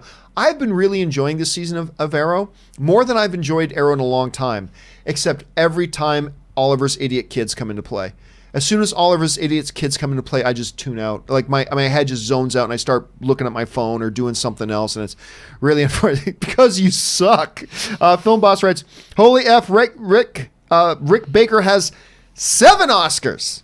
7 Oscars, Deservedly so. Unbelievable. His first was for American Werewolf. Was that his first one? Bravo. Yeah. My all-time favorite horror movie, ladies and gentlemen. All right, James Welsh writes, with Runaways canceled, I guess this is Feige not wanting to have any shows not connected to the MCU. Now only Marvel show left is Cloak and Dagger, and I believe I heard that was canceled. That was canceled too. Yeah, so Cloak and Dagger, and that deserved to be canceled. It was very interesting first couple of episodes, and then it just kind of went to crap. Didn't go anywhere. Look, I mean, they're pulling it all. It's Disney Plus. It ain't show Friends. It ain't show comic book shows. It's show business comic book shows. And let me tell you, that's what Disney Plus is all about. They're migrating all over there, and Feige's taken over. And I think the way that's the inevitability of the business. Listen, when a new NFL coach comes into an NFL team, the first thing they do is they sweep out the personnel that were not there that he brought in, and then he replaces them with all the assistant coaches, all the managers. He replaces them with their people. Kevin Feige is now walking in. It's not a coincidence that we've seen some high-profile Marvel people leaving their posts now and certain shows getting pulled because they were never created under Kevin Feige's watch, and he's going to remake their entire television division into his likeness. It'll be the Kevin Feige world, and we're all just going to live in it, ladies and gentlemen. Nosferatu writes, what do you call a circle of $100 bills? A reef of Franklin. I've actually never heard that before. I have also never heard that before. And some people write, what's a reef of Franklin? Study your music history, ladies and gentlemen. Study your music. Very funny, Nosferatu. All right, I love Timon writes, there's a rumor the Rise of Skywalker test screenings were so bad people walked out. Yes, and that has been disproved 1,000 times. That has been disproved 1,000 times. You've got to be a special kind of naive and dumb to believe these things. It has been disproved and debunked many, many times. Stop disseminating that ridiculous. Now listen, Rise of Skywalker might end up being the worst film of all time. It very well may be. But that has been disproved. This particular rumor has been debunked, and it's only, even though it's been proven to be false, there are still people with certain agendas that keep trying to perpetuate it. But also, just quickly, the screening process in Hollywood is the process. It is not unusual for a film to have a screening and then people rejigger it and the executives come in and the producers come in. This is not unusual. But nobody walks out of screenings. They're actually there, and then they have to fill out forms and they have to do questionnaires of it. And so just throw that away. It's no more true than the initial, did you hear that? Remember this? It was a big thing. It ran all the headlines for the thing. The Wonder Woman had a test screening and it was a total failure and everybody hated it. It was all BS. I don't believe that stuff. Don't disseminate that stuff. Sam O'Neill writes, hey, John and crew, hope all is well. Holy S, Kenneth Branagh is Professor Gilroy Lockhart out of Harry Potter and the Chamber of Secrets. That's just stating what we already know, right? Sorry, I'm not a major Potterhead. That is the character he played in. I think so. Yeah, so maybe Sam is just discovering that. Yeah, I think it's that's what it sounds like. Okay, I was confused. I'm like, he is that character. Wait, is this something new? Okay, he's great. Listen, seriously, one of the things about the Harry Potter films, look beyond the kids. Look at the casts they have put together in those movies. Oh. The adult cast is great. They're like Hall of Famers. Yeah. The adults, and Kenneth Branagh just being one of them. Faye Haberfeld writes, The Good Liar was a complete disaster. I would equate the stupidity of the twist to Collateral Beauty, Serenity level, very disappointing. Is that really? You know what? I'll be honest with you. I was all set to go see The Good Liar the other night, and then Anne was coming with me, but she said, I want to see Charlie's Angels. So we changed our plans. We saw Charlie's Angels instead. I was going to go back and watch Good Liar the next night or two. But then I started hearing from a number of people that I know. It's like, John, I know you were really excited about this movie, but... So I started hearing some really not good things. So you're not the first person. I didn't hear anything that bad, Faye. Like people I've talked to have not said it's that bad, but I've heard it's disappointing. So I'm kind of apprehensive about seeing it now. Johnny Williams writes, Batwoman is not being released in the UK, meaning we cannot watch all of Crisis. In this spoiler world, are studios making us into pirating criminals? Listen, we live in a world where I just said this earlier, Rob, this whole new world of streaming and all this is still all brand spanking new. It is in its infancy, and it is trying to figure out how to be. Part of it is we still live in a world where old school licensing and territorial rights are still a major thing. Streaming services have certain rights to show shows here, but not there, blah, blah. And this is all got to get worked out. And it means we're going to go through a transitional period where there are some unfortunate bumps and consequences and headaches. And believe this is just not a matter of CW going, we don't think the people in the UK deserve to see Batwoman.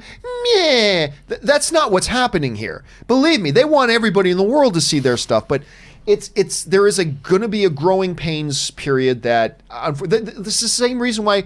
Wait a minute, how come Disney Plus doesn't have Aladdin on it? How come Disney Plus doesn't have this? And because there's still rights issues, and they just got to work through these.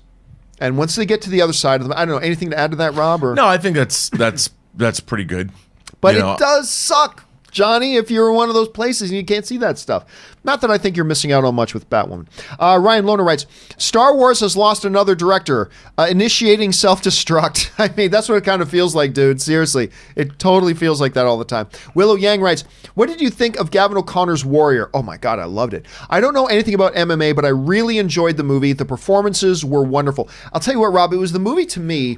I liked it too. Besides, Tom Hardy and Joel Edgerton, it was really my introduction to Joel Edgerton. He had been around before that, but that was the movie to me that made me go, wow, this dude, he's really good. Yeah. And of course, he's Uncle Owen in the Star Wars prequels. And then he's turned out to be a great director as well. Anyway, it was also the movie to me that went, you know what, Nick Nolte's back.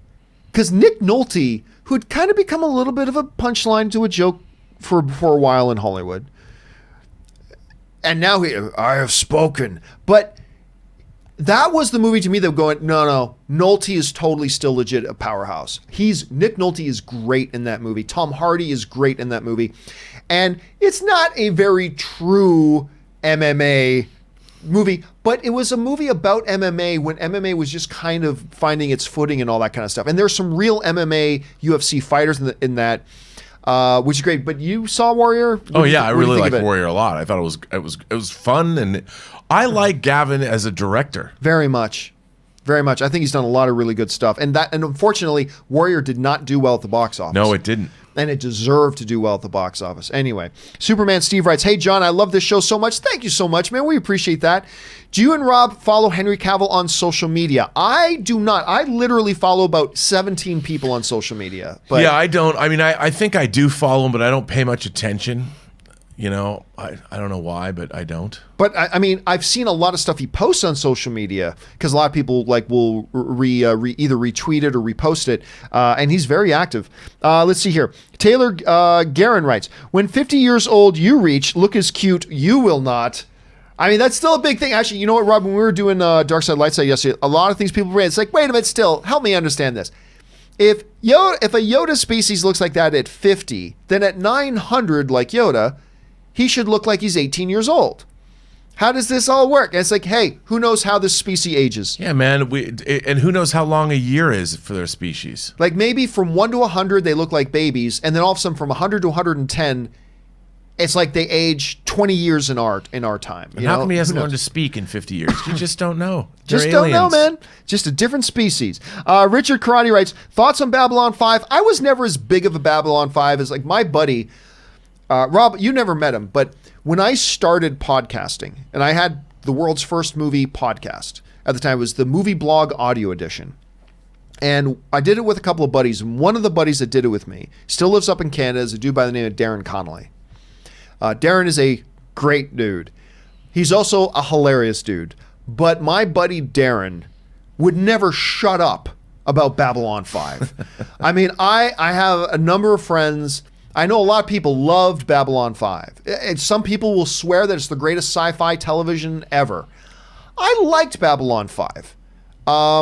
I watched all of it, but I was never as into it as a number of other people. What were your? That's a big sci-fi guy. What do you think about Babylon 5? I loved Babylon 5, and I think the characters of Jakar and Londo Mollari are two of the great characters in all of science fiction television, especially the transition Jakar makes from basically a villain to a noble good guy. And by the way, Warner Brothers, please remaster Babylon 5 in HD and re-render the visual effects, please. Thank you. Richard Karate writes, the last movie in the Marvel slate for 2022 or 2023 could be one of three options in my book. Number one, Nova. I don't think they're going to go with Nova. Number two, Captain Britain. I also don't think they're going to do Captain Britain. Number three, Namor. Namor is still tied up with a number of problems and issues with Universal, so I don't think that's likely. If I had to think if any would be most likely out of those three, I would probably say Captain Britain. What do you think would be the most likely out of the three? Namor is supposedly a villain in Black Panther 2. Yeah, but I don't buy that. Yeah, I mean, Namor did flood Wakanda. Well, in the comics, yeah. But again, I think there are rights issues still tied up. Definitely there. It could be. It could be. I'm just saying right now I have my doubts, but it's possible, I suppose. But I still lean toward. I think Captain Britain's the most likely out of the three. K Major writes, "Hey John, let Ann know Tom Hanks and Fred Rogers are related. They are sixth cousins. How crazy is that? Oh, K Major, I think it's adorable that you didn't think that Anne already knew that." Is one of the first things she said to me that, did you know that Tom Hanks is actually related to Fred Rogers? Oh, God, yes, she knows that. Oh, believe me, she knows that. But thank you for the update anyway. Maya Demi writes, "Hey, John, saw Ford v Ferrari yesterday. I was disappointed. I stayed till the end, and there was no post-credit scene setting up the racing cinema." All right, you got me. Setting up the racing cinematic universe. What's the purpose of this movie? Look, seriously, Maya just kind of, number one, that was brilliantly set up. Because I was really, that was going to be the first person that I talked to, or that interact. I'm sure there are people that don't like Ford v Ferrari. It's a movie, it's subjective. There are going to be people that don't like it. I have never personally interacted with anybody that didn't like it. So I'm like, okay, here we go. Somebody who didn't like the movie, all right. That was a good setup, Maya. Well done. What's the purpose of it if there's no racing cinematic universe? I thought Speed Racer was going to show up at the end through a boom tube and tie it all together. Anyway, Dylan Ellis writes, saw The Irishman on the big screen. Might be my favorite Scorsese film. It's Goodfellas with the mediation of silence. Only Marty could pull it off. Now, Rob, having seen the film yourself, what do you... Okay, you know what? They dropped another trailer. They did. They're calling the final trailer. The final trailer. I'm like, it's almost like somebody's just sticking it in. Dude, I've only got one more weekend. That's it. Then I've got to wait. I mean, then it's only going to be on Netflix, but I want to see it on the big screen. I mean, that new trailer was like made for me. And I'm not going to watch it because I already know I'm excited about Irishman. I'm just going to see it on Netflix, so I don't need to see it. But we'll have to see. All right, next up, Luke Woodward writes, it takes courage to change people's hearts. That sounds like it could be a line in about 50 movies. Yeah, I don't know that one. You got me on that one, Luke. I can't pinpoint that one. Gron Agor writes, I have to assume Kennedy was misquoted. It was a direct conversation with her. With them not using any Lucasfilm's other IPs, she really should know her subject matter. Again, Gron Agor, I think something Christian Harloff brought up yesterday is the most applicable thing here. She just misspoke a little bit because I believe she was specifically talking about episode 7, 8, and 9. There is no episode 7, 8, and 9 book or episode 7, 8, and 9 comic. And that is the vastly most likely scenario of what it was. It's still a dumb thing to say, but she clearly knows there are books and comics, and I think Christian was bang on the money with that one. Jared Oberfeld writes, on Friday, Rob said people who will not watch a movie in black and white are dead to him. I say we strap them down Clockwork Orange style and make them watch Casablanca. We'll always have Paris. All right, Jared. You know, and here's the thing. I will never get why. Listen, there are people who's like, a movie made before like 1997, not interested. Movie with subtitles, not interested. Movie in black and white, not interested. Like I respect that. Hey, listen, we all have our preferences, and if something about a piece of media just turns off your switch, I respect that. I don't understand it, but I don't need to understand it. And I just feel bad for those people just because I know there's some great cinema that they will never get a chance to enjoy because they happen to have that one particular quirk, I guess. And listen, we all have our quirks. That's just unfortunately theirs. But you're missing out on a great character and a great story. Like over this past summer at the Roy Rogers Western Museum, they have these outdoor screenings where they bring food trucks and everything. Ooh. And they showed Casablanca Nice. sitting on the grass with hundreds of other people watching this film. None of its power is diminished. Casablanca is one of the great movies of all time. It's so enjoyable. It's so entertaining.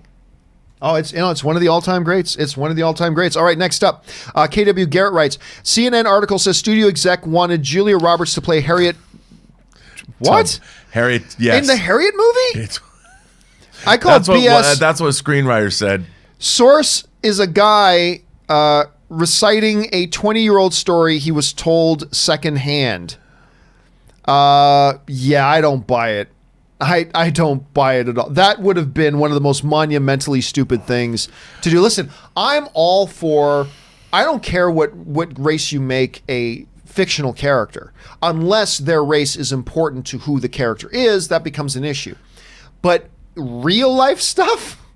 I can't believe that's ever. I can't believe that's can true. you imagine straight from her Oscar-winning performance as Eileen Wuornos in Monster, Charlize Theron is now going to play Harriet Tubman.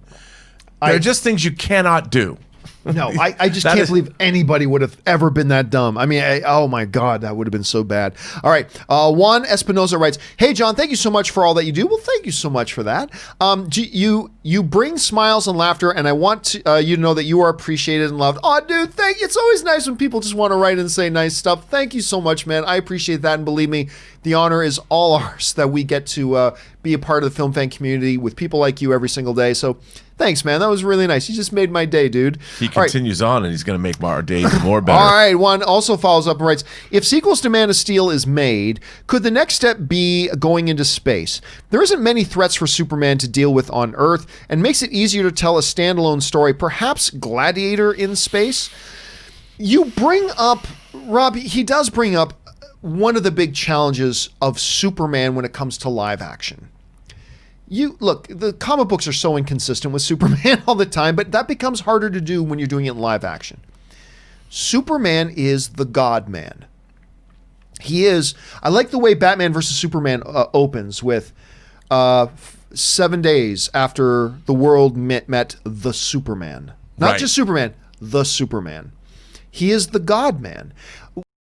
This, in a movie that overall did not work as a comic book movie, but Superman Returns. One of the things that I really did appreciate about Superman Returns a lot was it was like, it's a character study that looks at the profound problem there is about trying to do a Superman movie. That Superman himself, as played by Brandon Routh, struggling with his own borderline omnipotence. And that the helplessness he feels, that it completely separates him from human connection. It's so interesting and vital. But again, it makes it very difficult to tell stories when it's like, what can possibly pose a problem to Superman? You know, that becomes an issue. And I thought Justice League handled it perfectly. Because during the big fight with Steppenwolf, right? The Justice League's they're holding their own, but they're also having some troubles. Superman shows up. It's like, is this guy bothering you? By the way, one of my favorite lines in that movie. But what I think my absolute favorite moment in Justice League is when the Flash thinks he's going to sneak up behind Superman, and Superman's. And the look on Ezra Miller's face when he realizes that Superman is moving in faster speed than he. Precious. And then when he says to Batman, "You won't let me live, you won't let me die." I love that line. But I also, with great joy in my heart, love it when he goes, "Is this guy bothering you?" Because he's Superman, right? It does create problems. But if you take him off-world, you can introduce possible threats to him instead of always bringing the threats to Earth. Because it's got to be extraterrestrial problems. Whether it's the Kryptonian, or whether it's Brainiac, or whether it's whatever, it's usually got to be extraterrestrial worlds coming here. But you lose a lot of that character of Superman, right? So I don't know, Rob, how would you deal with that? Well, I mean, it's problematic, and that's why Superman movies are very difficult things to crack, because telling stories, when you take Superman off the Earth, then suddenly you're telling a science fiction story, and you don't have that kind of connection to what the character is. Because you think about Superman on Earth, you think about Lois Lane, you think about the Daily Planet, all this stuff that comes around Superman it's just very difficult. I mean, I'd love to see him go to like War World and battle Mongol and become a gladiator, go to Apocalypse and fight in the pits or whatever. But then again, you lose half your audience, who wants to hear Superman have mirth-filled conversations with Lois Lane and little innuendos and talk about Perry White, like, "Oh yes, Mr. White, maybe I'll be able to get this article written today." I mean, it's very hard to write a good Superman movie. Yeah, I can totally see that. All right, let's just take a couple more here with Rob still here before he's got to go and do his stuff. Initial D's writes, "I'm sure you covered this off the top. If not, Joker sequel in the works from reliable outlets. Sorry, JC, I know you didn't want it, but we knew it was." Oh yeah, listen, even I had to say the other day. It's like, look, it's crossed $1 billion. It's inevitable, and I get it. I still just don't think it's a good idea. Deadline is saying it's not true. Hollywood Reporter saying it is true. These are two very reputable places, so it's going to be interesting to see this shake out. However, it should be pointed out that even Deadline is saying, "Oh, it's going to happen." Deadline is admitting it's going to happen. We are going to get a Joker 2, so I might just be struggling over semantics right now. Mason Wright writes, "Joker 2 is coming. Monsters at Work, Disney Plus 2020. I guess it's a new show they've announced. Oh, are they going to do more another Monsters? Like a Monsters? Maybe it's a series. I'm assuming. Oh wait, why am I? No, I knew this. They announced this at Disney Plus. Oh. Or sorry, at D23. They announced this at D23, and they even introduced us to the character. So yes, I did know that. Totally forgot about it. It's not the main characters that we remember from Monsters, Inc. Right. It's new characters living in that world. Is their job to scare people? Is that what they're doing at work? No, it's after the transition to laughter. Oh, okay. So it's going to be interesting to see where they go with that. Let's see. David King writes, "I hope they give the Joker sequel a completely different title. The Laughing Man, maybe? Oh, who knows?" I just don't think it's a good idea to make this movie, but I understand it. I understand. Laughing Man, maybe.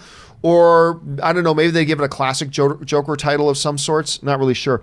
All right. Mason Wright writes, "I've got a 68 out of 50 on my psychology midterm exam, and how does one get a 68 out of 50? I don't know. You clearly didn't get it on your math exam. 68 out of 50 on my psychology midterm exam, and I'm ecstatic. Was originally going to be 75 questions, but my professor ran out of time and gave us 50 answers. I got 100%. Okay, so doesn't that mean 50 out of 50? Maybe it's because he's taking a psychology exam. He's had a break with reality. Maybe. And, or is this a movie scenario that I'm just missing? Yeah, maybe that's it too. I don't know. Okay. Anyway, listen, guys, that will do it right now for Robert Meyer Burnett's time being here. He's got stuff. He's got to go finish off a movie of his own, don't you know? Yeah. Robert, listen, buddy, thanks a lot for being here. And where can people find you online? You can find me on Twitter, Burnett RM. Find me on Instagram at RM Burnett, or find me on my YouTube channel, The Burnettwork, or go to my website, theburnettwork.net, and drop a 3-word review on any movie like Last Jedi or Force Awakens, because they're hilarious and you're not letting me down. All right, Rob, thanks for being here, man. And we will see you again on Friday. Yes, sir. All right, guys, have a good one. And of course, because tomorrow's No Pants Thursday, we're going to have Chris. Oh, yeah. Don't forget, a little bit later, I almost forgot to announce. Don't forget, a little bit later today, Weekly Hero. That's going to be at 3 o'clock this afternoon. Make sure you guys come back and join me and Robert Meyer Burnett for that. Thank you for reminding me to announce that, Robert. All right. Let's now keep the show rolling here. We got about another 20 minutes to go, so let's keep going through your questions. Next one up comes to us from Jehan Bagawar, who writes, screened my short film Purgatory at my university and got a great response, sending it to the Sydney Film Festival. Wish me luck. Thanks for what you do. That is awesome, dude. And I still remember the first time I was submitting my first movie to film festivals, and it's always a hoot. I actually won a couple of awards too, but it's always great and fun when you get them in there. So congratulations on that, man. That is awesome. Well done. Muhammad 7 writes, first reviews for Servant, M. Night Shyamalan's show on Apple Plus are good, 71%. I didn't even know they were available to be seen. I'm going to keep my eyes. By the way, I was completely uninterested in Apple Plus, but having watched a couple of episodes of a couple of things, I'm turning around on it. I'm still, it's like way down my list. Like Disney Plus, Netflix, Hulu, even Amazon Prime, I still all like much more. But I'm warming up to Apple Plus, I gotta say. Evil John Campea writes, assuming Joker 2 happens, over under 18%, they introduce Dr. Harleen Quinzel, a.k.a. Harley Quinn. I'm gonna go, 18% is low, but I'm gonna go under on that because they're already, they won't want to mix messages. Warner Brothers is pretty infamous about doing that, and they've already got Harley Quinn going on the main thing, and I don't think they want to piss off Margot Robbie and have another person playing Harley Quinn at the same time. So I'm going to go, not impossible, but I'm going to go under 18%. Colin Z writes, the end. These words were great to see in The Joker. It's true. An awesome standalone movie, but I guess $1 billion means there must be a Joker cinematic universe. Well, no. Now remember, there's a difference between a movie having a sequel and a cinematic universe. Those are two completely different things, right? There is no Hangover cinematic universe. There was a Hangover franchise, Hangover 1, Hangover 2, Hangover 3, but it's not like they created a Hangover cinematic universe. That would have been taking the why am I freezing on? I love this actor's name. The Asian, he's a doctor in real life, whatever. Taking the Asian guy and doing a movie just about his character that's in this. Now you're creating a shared cinematic universe. There's a difference between those two things. The most important thing to me is that they don't try to lump it in with the DCEU. I still don't want a sequel, but yeah, $1 billion, even I got to admit, what are you going to do? What are you going to do? I get it. I would still argue against it, but I get it. Let's see. Florian Stumpf writes, so John, let's put actor X in movie Y directed by Z. Sound good? Perfect. You just kind of nailed it all in one fell swoop there, Florian. Thanks for sending that in, man. All right, Colin Z also writes, in a 2016 episode of the Star Wars show, Dave Filoni said that he's told the story in a number of times.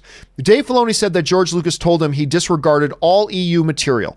In that light, I don't see why Kennedy's statements are controversial. Well, again, it's because it was just a dumb thing to say.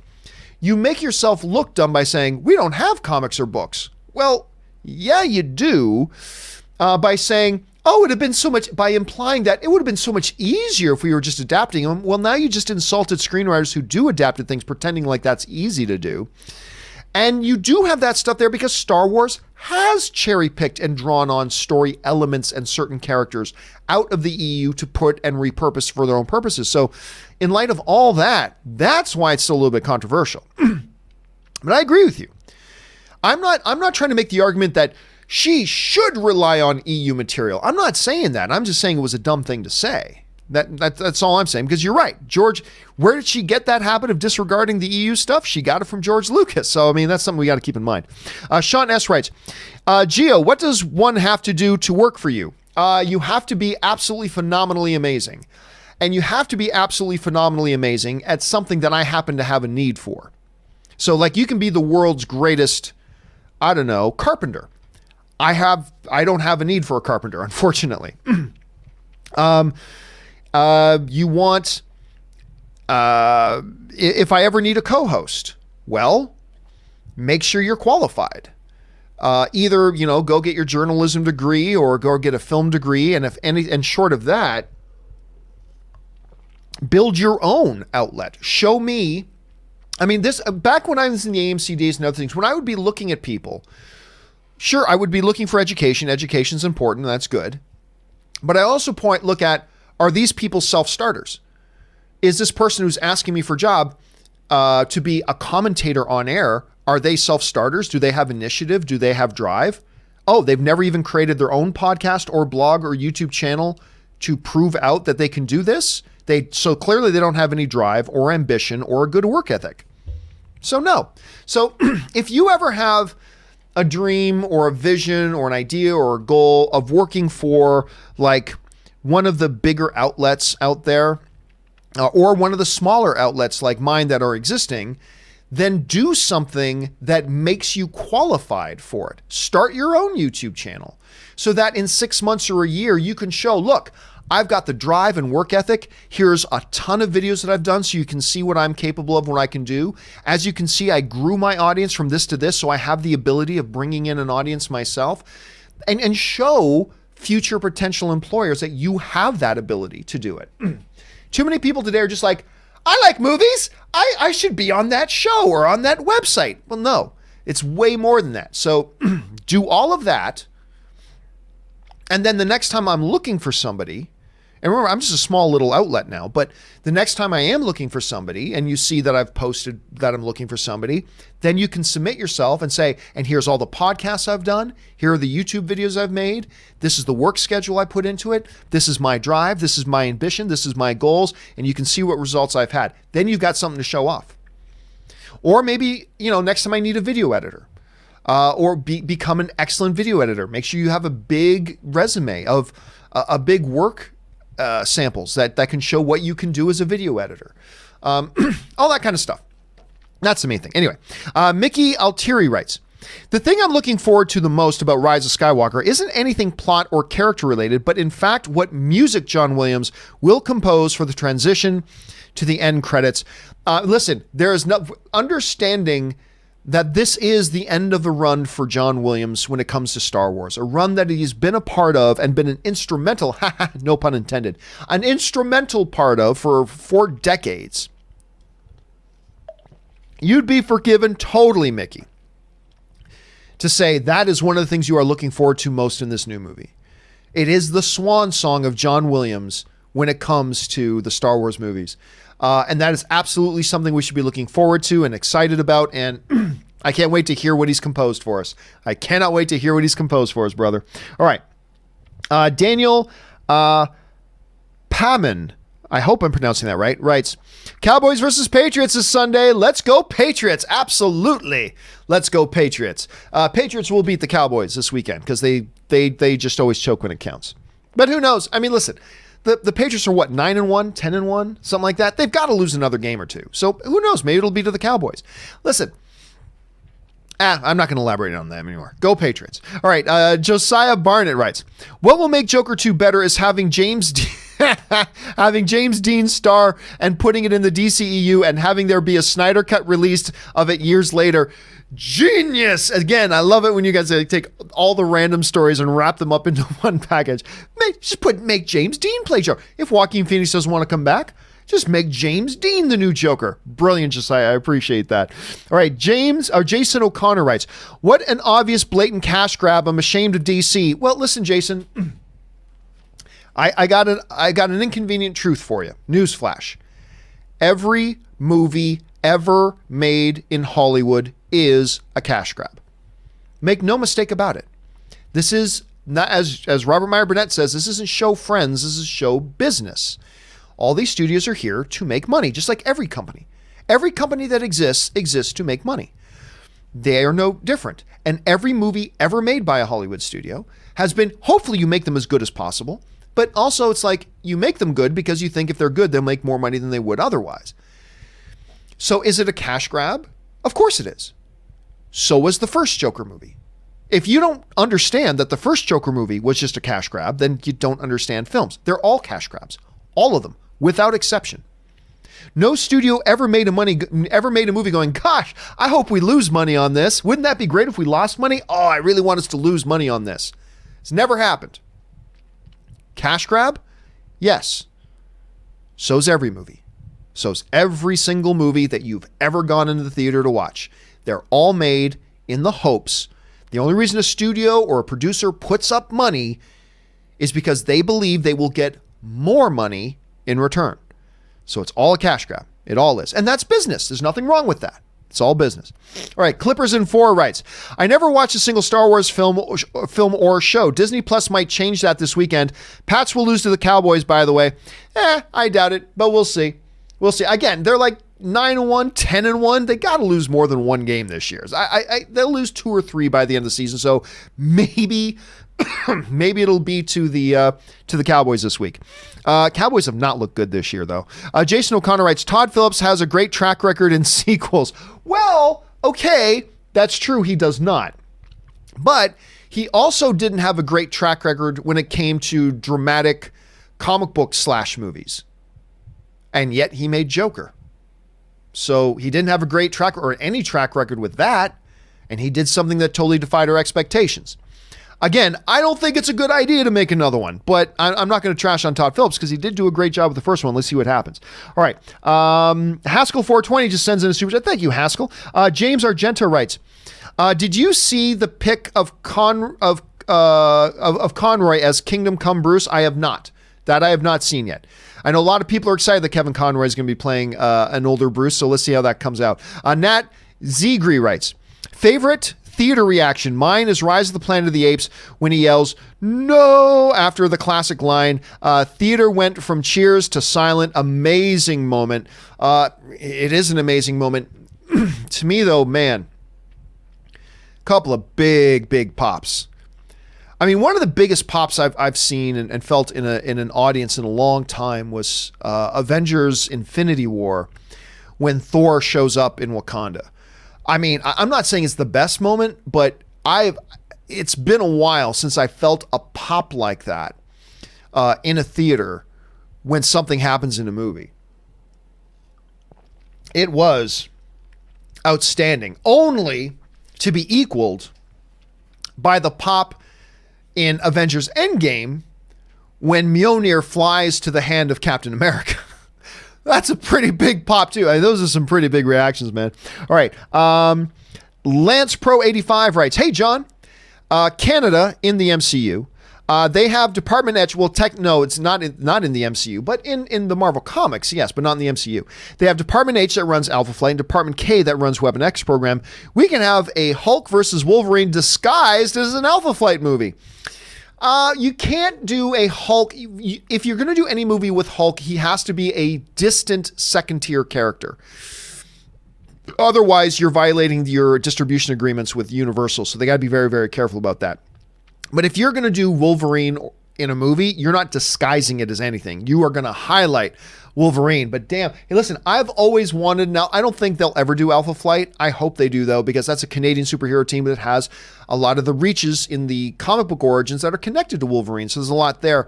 I always thought it would be great if they do that, but I doubt it. But listen, if they ever do a Wolverine movie, they ain't going to disguise it as anything. It'll be Wolverine, the name plastered over everything, because that's the way you market that. Mr. Sketch 22 writes, as Man of Steel fans, what's your favorite scene? I was asked that the other day, too. I'll also go back to it. It's the point. There's a lot of great ones in it, but it's when Pa Kent, when young Clark says, can't we just keep pretending that I'm your son?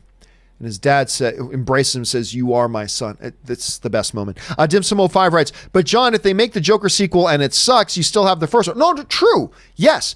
I'm not worried about it destroying the first film. The first film will still be there no matter what they do with the sequel. I'm just like, where do you go with that? The only place to go after Joker is by making it a stereotypical and typical comic book movie, which is completely the opposite of what made this so special. So that's what worries me. But I'm not worried about what it's going to do to the legacy of the original. Harsh Bade writes, Joker 2, Joker 2, Dark Phoenix. I love it.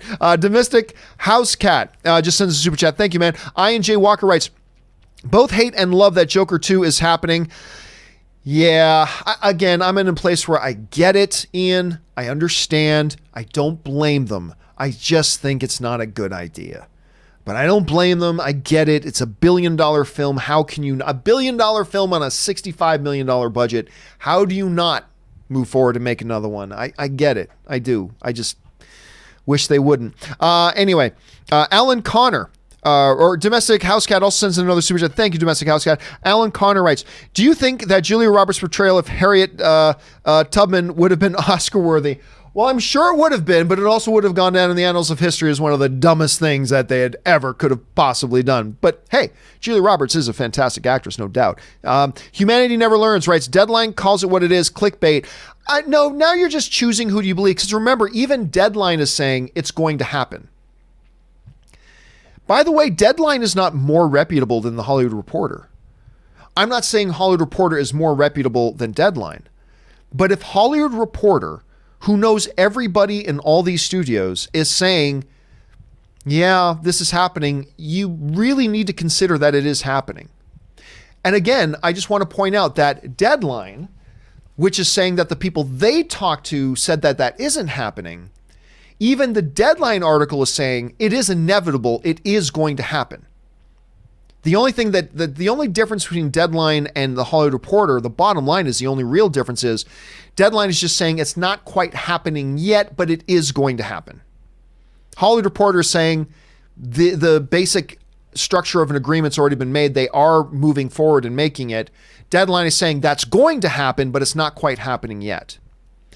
So it's just a matter of, the thing about Humanity Never Learns is you cannot just, when Hollywood Reporter says something, you cannot just discount it and throw it out because it's the Hollywood Reporter.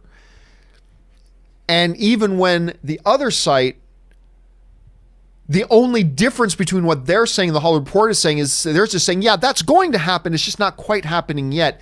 Then what is it? Then we're playing semantics. So there you go. Nathaniel Molnar writes, Deadline says the Hollywood Reporter Joker 2 is fake. Who is right? Again, I think it's just a matter of, listen, they both know a lot of people. They both know these are two reputable places, Hollywood Reporter and Deadline, two great, I quote both of them regularly. They are great news sources. This is clearly a scenario where they each know different people inside Warner Brothers. One set of people is telling this company this, one set of people is telling the other company something different. But again, I got to reemphasize again, even when you look at the Deadline article, even they're saying, oh, it's going to happen. Joker 2 is happening. It's just not happening yet. So what's the point? What's the point of even arguing about it if that's the case at this point? But it would be foolish to just discount. The only way you just discount the Hollywood Reporter article is if it's because you want to do that. Because you want to choose to believe that. But the Hollywood Reporter's got a good enough record, as good or better than Deadline's. So you can't just discount it. Nor do you just discount Deadline's report either. But I'm saying you've got to take it into consideration. Jonathan Atta writes, to John, I didn't like the first trailer, but the second, third trailer were great. Campy, what's the first movie trailer you like to have a good? Oh, most of them do. There have been a couple of movies lately where it's been like, for instance, Alita. Didn't like the first trailer. Other ones I did. Terminator Dark Fate. Did not like the first trailer. Other ones that I did. There have been a couple of them, but most movies aren't that way. A lot of times first trailers come out and I'm like, yep, I'm on board for that. That happens a lot of times too. Eric Wells writes, John, Rob, I finally done it. Got with my best friend, started writing a film. Nice. Once the script is ready, could I send it to y'all and hear thoughts? No, absolutely not. Not trying to discourage you, Eric, whatsoever, but absolutely no. Believe me, Eric, first of all, that's good on you. Awesome. I keep telling people, stop talking about wanting to do something and actually get your ass to work and do something. So that's great. But you're also going to find that starting writing a screenplay is a lot easier than finishing it. So just put your nose down, get through it. So good on you for getting started. That's what you need to do. As far as can you send it to me? No, absolutely not. For two reasons. One, I literally get asked every single day in emails and things like that. Can I send you my short film? Can I send you my script? Can I send you this? Can I send you that? And it's like, no, because if I ever accept one, then I got to accept everybody's, and I just don't have time to do that. So no for that. Second reason no is actually a legal reason. And this is why studios don't accept unsolicited screenplays. Is because let's say you send me, I say, yeah, go ahead, send me your script. Let's say I say that. And let's say I don't even ever get around to reading your script. But 3 years from now, I have an idea for a screenplay of my own. And I just, by coincidence, I just happen to write something in my screenplay that is similar to an element that you have in your screenplay. Well, now I'm exposed legally because you might come after me and say, you copied my idea, even though I never read your screenplay. Right? That is the main reason why studios do not accept unsolicited screenplays. Like a lot of people write me, John, I've written a screenplay. How do I send it to Disney or how do I send it to Warner Brothers? You can't. They don't accept unsolicited screenplays. And the reason being is because somebody sends them a screenplay in 1985 and then 30 years later, Warner Brothers makes a movie that's kind of similar to what that screenplay was, even though they never read that screenplay. And now all of a sudden that screenplay writer is claiming, you stole my idea. And they sue them. And we've seen that happen a lot, right? This is why studios do not accept unsolicited screenplays. So, number one, even if I told you, yeah, send it to me, I don't have the time to read it. So, and then I would have everybody saying, why did you read his screenplay, not mine? And so that's just something I don't have time for, unfortunately. But the other one is a legal protection thing that, hey, listen, if I ever decide to write another screenplay, which I have, and all that kind of stuff, then I cannot expose myself to the legal risk that even if I never look at your screenplay, that maybe something in my new screenplay might, by coincidence, be similar to an element in yours, and then all of a sudden I'm on the hook, you know? So that's that. Now, if you like your screenplay, when you're done, Eric, the next step is an even harder step, which is you need to get yourself a literary agent. Literary agents can get into the studios and put screenplays in front of studio people. But that's also very, very difficult. Getting a literary is very difficult. But if you love your screenplay, that's your next step. That's your next step. Anyway, I hope that was helpful. Anyway, Moreman writes, what's the chances of us getting Ray in a gold bikini? I got to admit, I have no idea what we're talking about, Moreman. Sorry about that. Jared Shirley Garcia writes, do you think they will stream D23 on Disney Plus? Ooh, that's an interesting thing. Normally I would say no. I'm still going to say no because the things they show at Disney Plus, Disney really thinks it's an important thing that the experience at Disney, at D23 is a special experience for those who attended D23. And it's not meant to be for millions of people around the world to watch. It's meant to be for a special small gathering, couple thousand people, small gathering of really hardcore, diehard Disney fans, and just something a little special for them. They really believe in that. So while I could see them doing it because it's their streaming service, I also believe they probably won't because they want to keep that to be a very intimate, special thing. So I'm going to guess no, but it is possible. Daniel Hinoja writes, what can LeBron do to be considered the GOAT? Well, a lot of people already do consider him to be the GOAT. There are people who don't yet. See, to me, you can't have that conversation until his story is done. As long as he's still playing, by the way, did you see he set another record yesterday? He's become the first NBA player in history to have a triple-double against every single team in the NBA. That's something. That's something. And by the way, he's got more triple-doubles after 15 games than he's ever had in his career.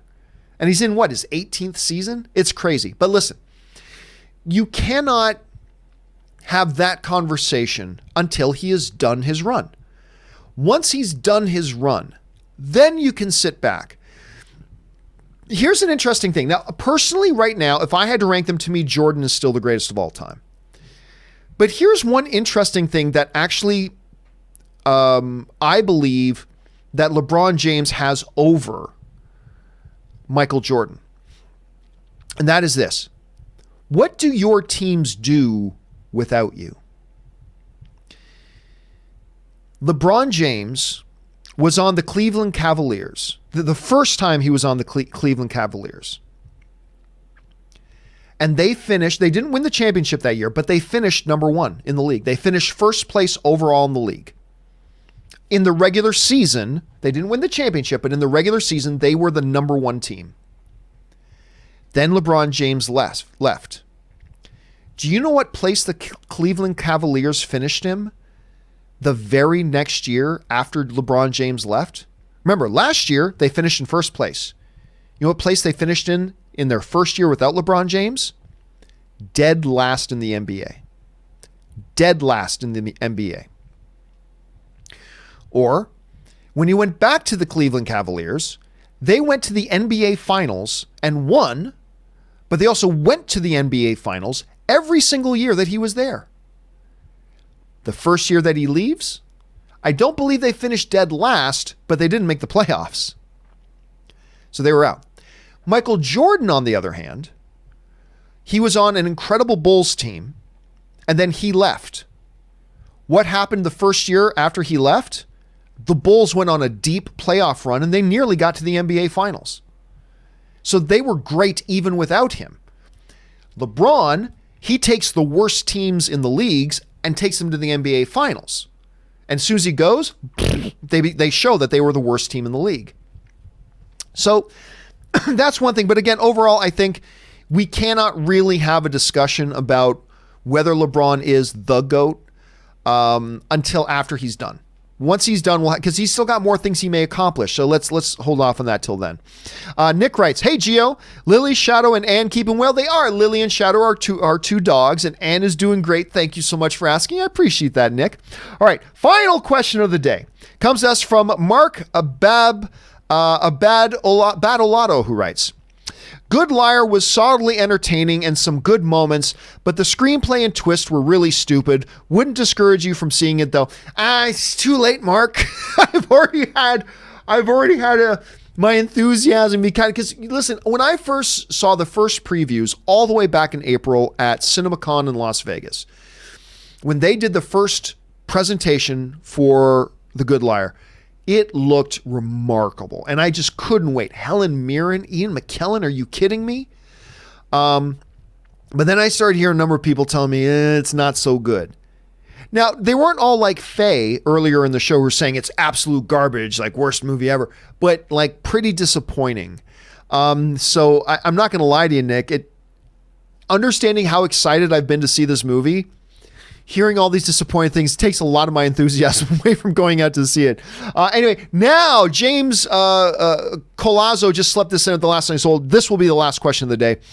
James writes, Moon Knight is an intriguing character. Rob has been dying for a Moon Knight on the screen forever, man. Do you agree casting the right actor is critical to a success? What if the actor, preferably being Israeli? Well, listen, I'll say this, James. I think, number one, you got to understand this. Most people have no idea who Moon Knight is. Let's just be honest. The vast majority of the viewing audience has never heard of or has any idea about who Moon Knight is. That said, is it then really, really super important that you get the right actor? I'm not so sure, but I would contend this, James. It's vitally important that you get the right actor or actress for every role. It's vitally important that you get a talented, good person who's a good fit for what it is you're going for in your show or movie. And sometimes what these filmmakers or television creators are going for isn't exactly what they went for in the comic books. They're going for something a little bit different. So it's vital that you get somebody who's really talented and somebody who fits what your vision of the character is. Not what our vision of the comic book character is, but what the creator's vision is for this character on the screen. And I would contend, James, that that's always vitally important. It's always important.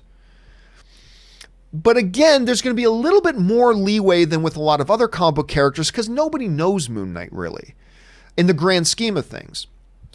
So there's that's got to be taken into consideration as well. All right, guys, listen, that will do it for me for today for the John Campea Show. Thank you guys so much for being here and being a part of the show and for making this a part of your day. It is awesome. Special thank you to Robert Meyer Burnett for being here earlier. Don't forget to join me and Robert Meyer Burnett a little bit later at 3 o'clock today as we do the Weekly Hero. I'm hoping that you guys will join us for that. And of course, a really special thank you to all of you guys who sent in the questions, not just because you gave us great fun things to talk about, but also because you supported the channel while we were doing it. And all of us here, thank you very, very much for that, guys. Okay, guys, that will do it for me for today's installment of the John Campea Show. Thank you so much for being here. My name is John Campea, and until next time, I'm going to play Harriet in the sequel.